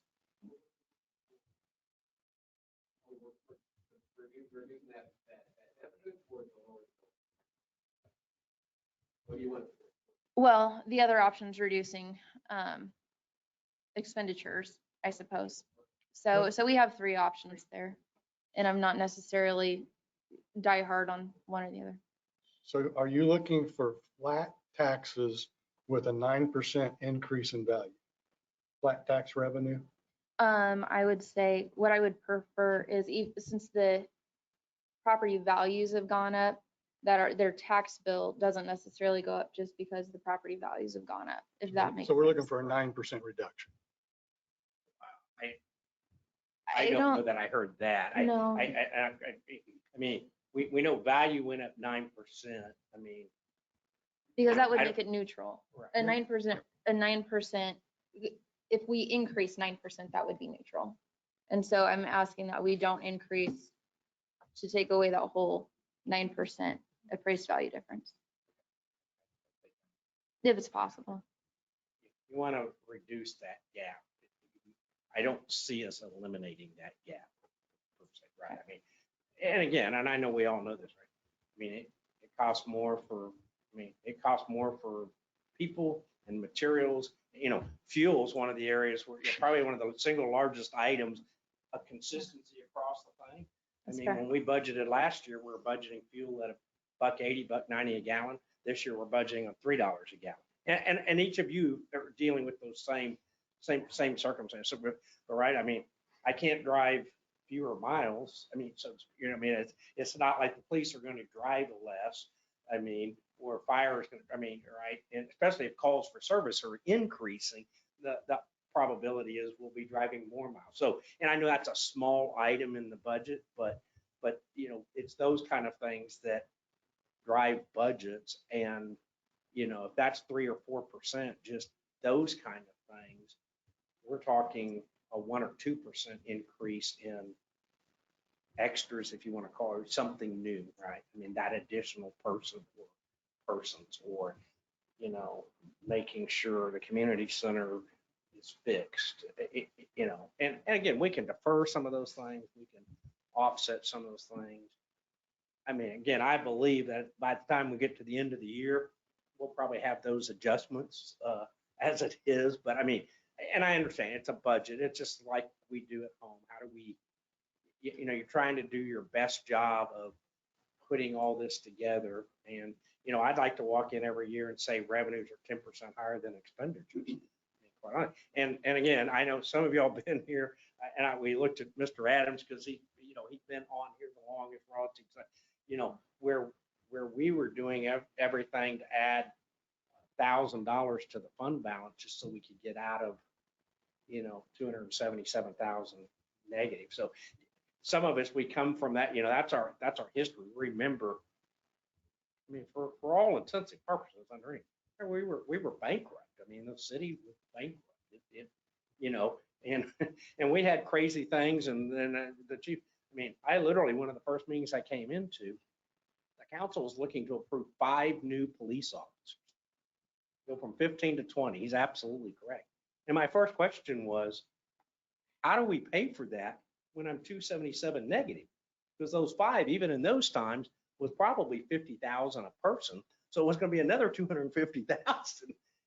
And I said, no, I'm not going forward with those kind of items there, right? And so I think we have a good place. I mean, we may not all get to the end agree, but if, you know, if what I'm hearing goal is, can we reduce that tax burden a little bit? And can we adjust the general fund budget? Because I don't really think that the others, there's a little bit of crossover, right? But at the end of the day, can we make the general fund budget be relatively balanced? And I'm going to say relative, it may not be to the dollar, but instead of 126,000, is it, and you know, I hate to put a number out there, but something closer to not 126,000. That, I mean, I'm consensus, I think that's what I'm hearing. Very good, Mayor. I mean, we had a vote on this budget. The certificate, it's not approved. If there's any further Okay. action on it tonight. No, there's not. So, thank you. You have any other comments about your report?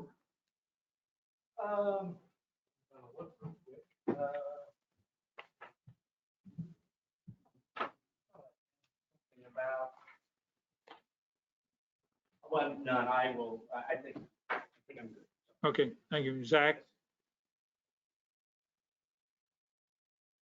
Yeah, just real quick, I do want to recognize we've rolling out Autumn Fest planning. That's, that's pretty well set. Get some more materials out there as far as to send people to. But I do want to recognize some of the sponsors that have contributed so far. We've raised about almost $10,000 in outside sponsorship from ERP, Bank Midwest, United Bank and Trust, from Fastenal, in addition to the 5K that they're running. Those are our three major ones. Oh, and the Chamber of Commerce, and then we will have some additional ones coming in that are making up some of the smaller ones. BHC Roads and Kutak Rock, I should mention, are some of our two larger contributors. So I do want to recognize them at this point and appreciate their continued support of the festival. Thank you. Chuck, we're going to start with you. Do you have any other staff reports? No. Fine, question. Okay. Kind of a frustrating evening. Chief, I'm 100% behind you. I've seen the magic that's been worked in both departments, quite frankly. And 100% support both employees. And so, I will give up an awful lot, but I will not give up public safety. It's just absolutely something I will not move on. And so I thank you for you guys' diligence, and we know that'll continue in the future. I was really disappointed in how we handled the house on, is it Steel? I was really disappointed. He bought a house 2 months ago and was all of a sudden ambushed with what we were requesting of him. And these are weird times we're in. They're strange times. And for him to be welcomed to Edwardsville like that, and to put restrictions on him that we did when there are other properties in this city, including maybe some council members' property that are violating codes, I don't think is appropriate the way it was handled. And I feel bad for the man. I feel real bad. We didn't give him some extra time and some grace, because there's a lot of properties in the cities that we could have that same hard, strong approach towards, and it was completely unfair to him. He was making an investment in Wyandotte County in our city, and I just don't think we handled him well at all. So that's all I have to say. Thank you. Carolyn? With the temperatures rising, Zach, I was wondering if you'd ever heard back from the UG about those pop-up splash parks, if they responded to you at all. I did kind of assign that to our Parks and Rec Supervisor, Mike Martin. I will follow up with him in the morning to see if we had a date identified for that, and then I'll report back. Thank you. That's all I've got for today. Thank you. Garrett? I've got to agree with Councilman Adams. I'm very disappointed that we have to argue about this mill levy every year. To me, it sounds like it's costing maybe $60 a year. And when we lower our mill levy and we have the citizens of this town requesting more and more services, I don't understand how we're supposed to be able to pay for that. And if we've had a 20 or 30-minute discussion by the chief of police where he is in need of a police officer, and we have to deny that, and we have to try and lower tax burdens for our citizens, which we have done for the last however many years. It's the county that's doing this to us. It's not us. We're going to have to just pull our pants up tight and pay our way to get through this. I'm disappointed as can be with this. We've gone through this for the last 3 or 4 years on this mill levy. It's not that much money, folks, and I'm just extremely disappointed. Margaret? So my comments regarding the budget, I do appreciate, respect every department head, all the work they put into this. Mike, Zach, all the work you put into it. As a position up here, our first interest is the citizens, the tax burden. What can we do? I think you understand what maybe you can do massaging this for next city council meeting, Yes, what we request. I think I have clear direction or consensus. That's all I have. Okay. I will not apologize for my frustrations. I think it's really unfortunate we had a council member leave just because I called him out. I called him out for his rudeness. I don't care what you think about that. I called him out for his rudeness. And then he didn't have the decency to give an explanation about why he didn't want to vote for it. At least 2 other council members did. And then another frustrating thing for me is to sit here while staff is making presentations about their needs and the community's needs. That person that left has to play with his telephone half the time and talk the other half of the time, not paying attention to what's going on. And then to have the chief of police grilled about his need for it is not the role of the council to get involved in personnel. That's the city manager's responsibility, not the council's. And if you go to your league handbook, you will find nowhere in there where it gives you the authority to grill the chief of police over personnel. With that, I'm done. We are adjourned.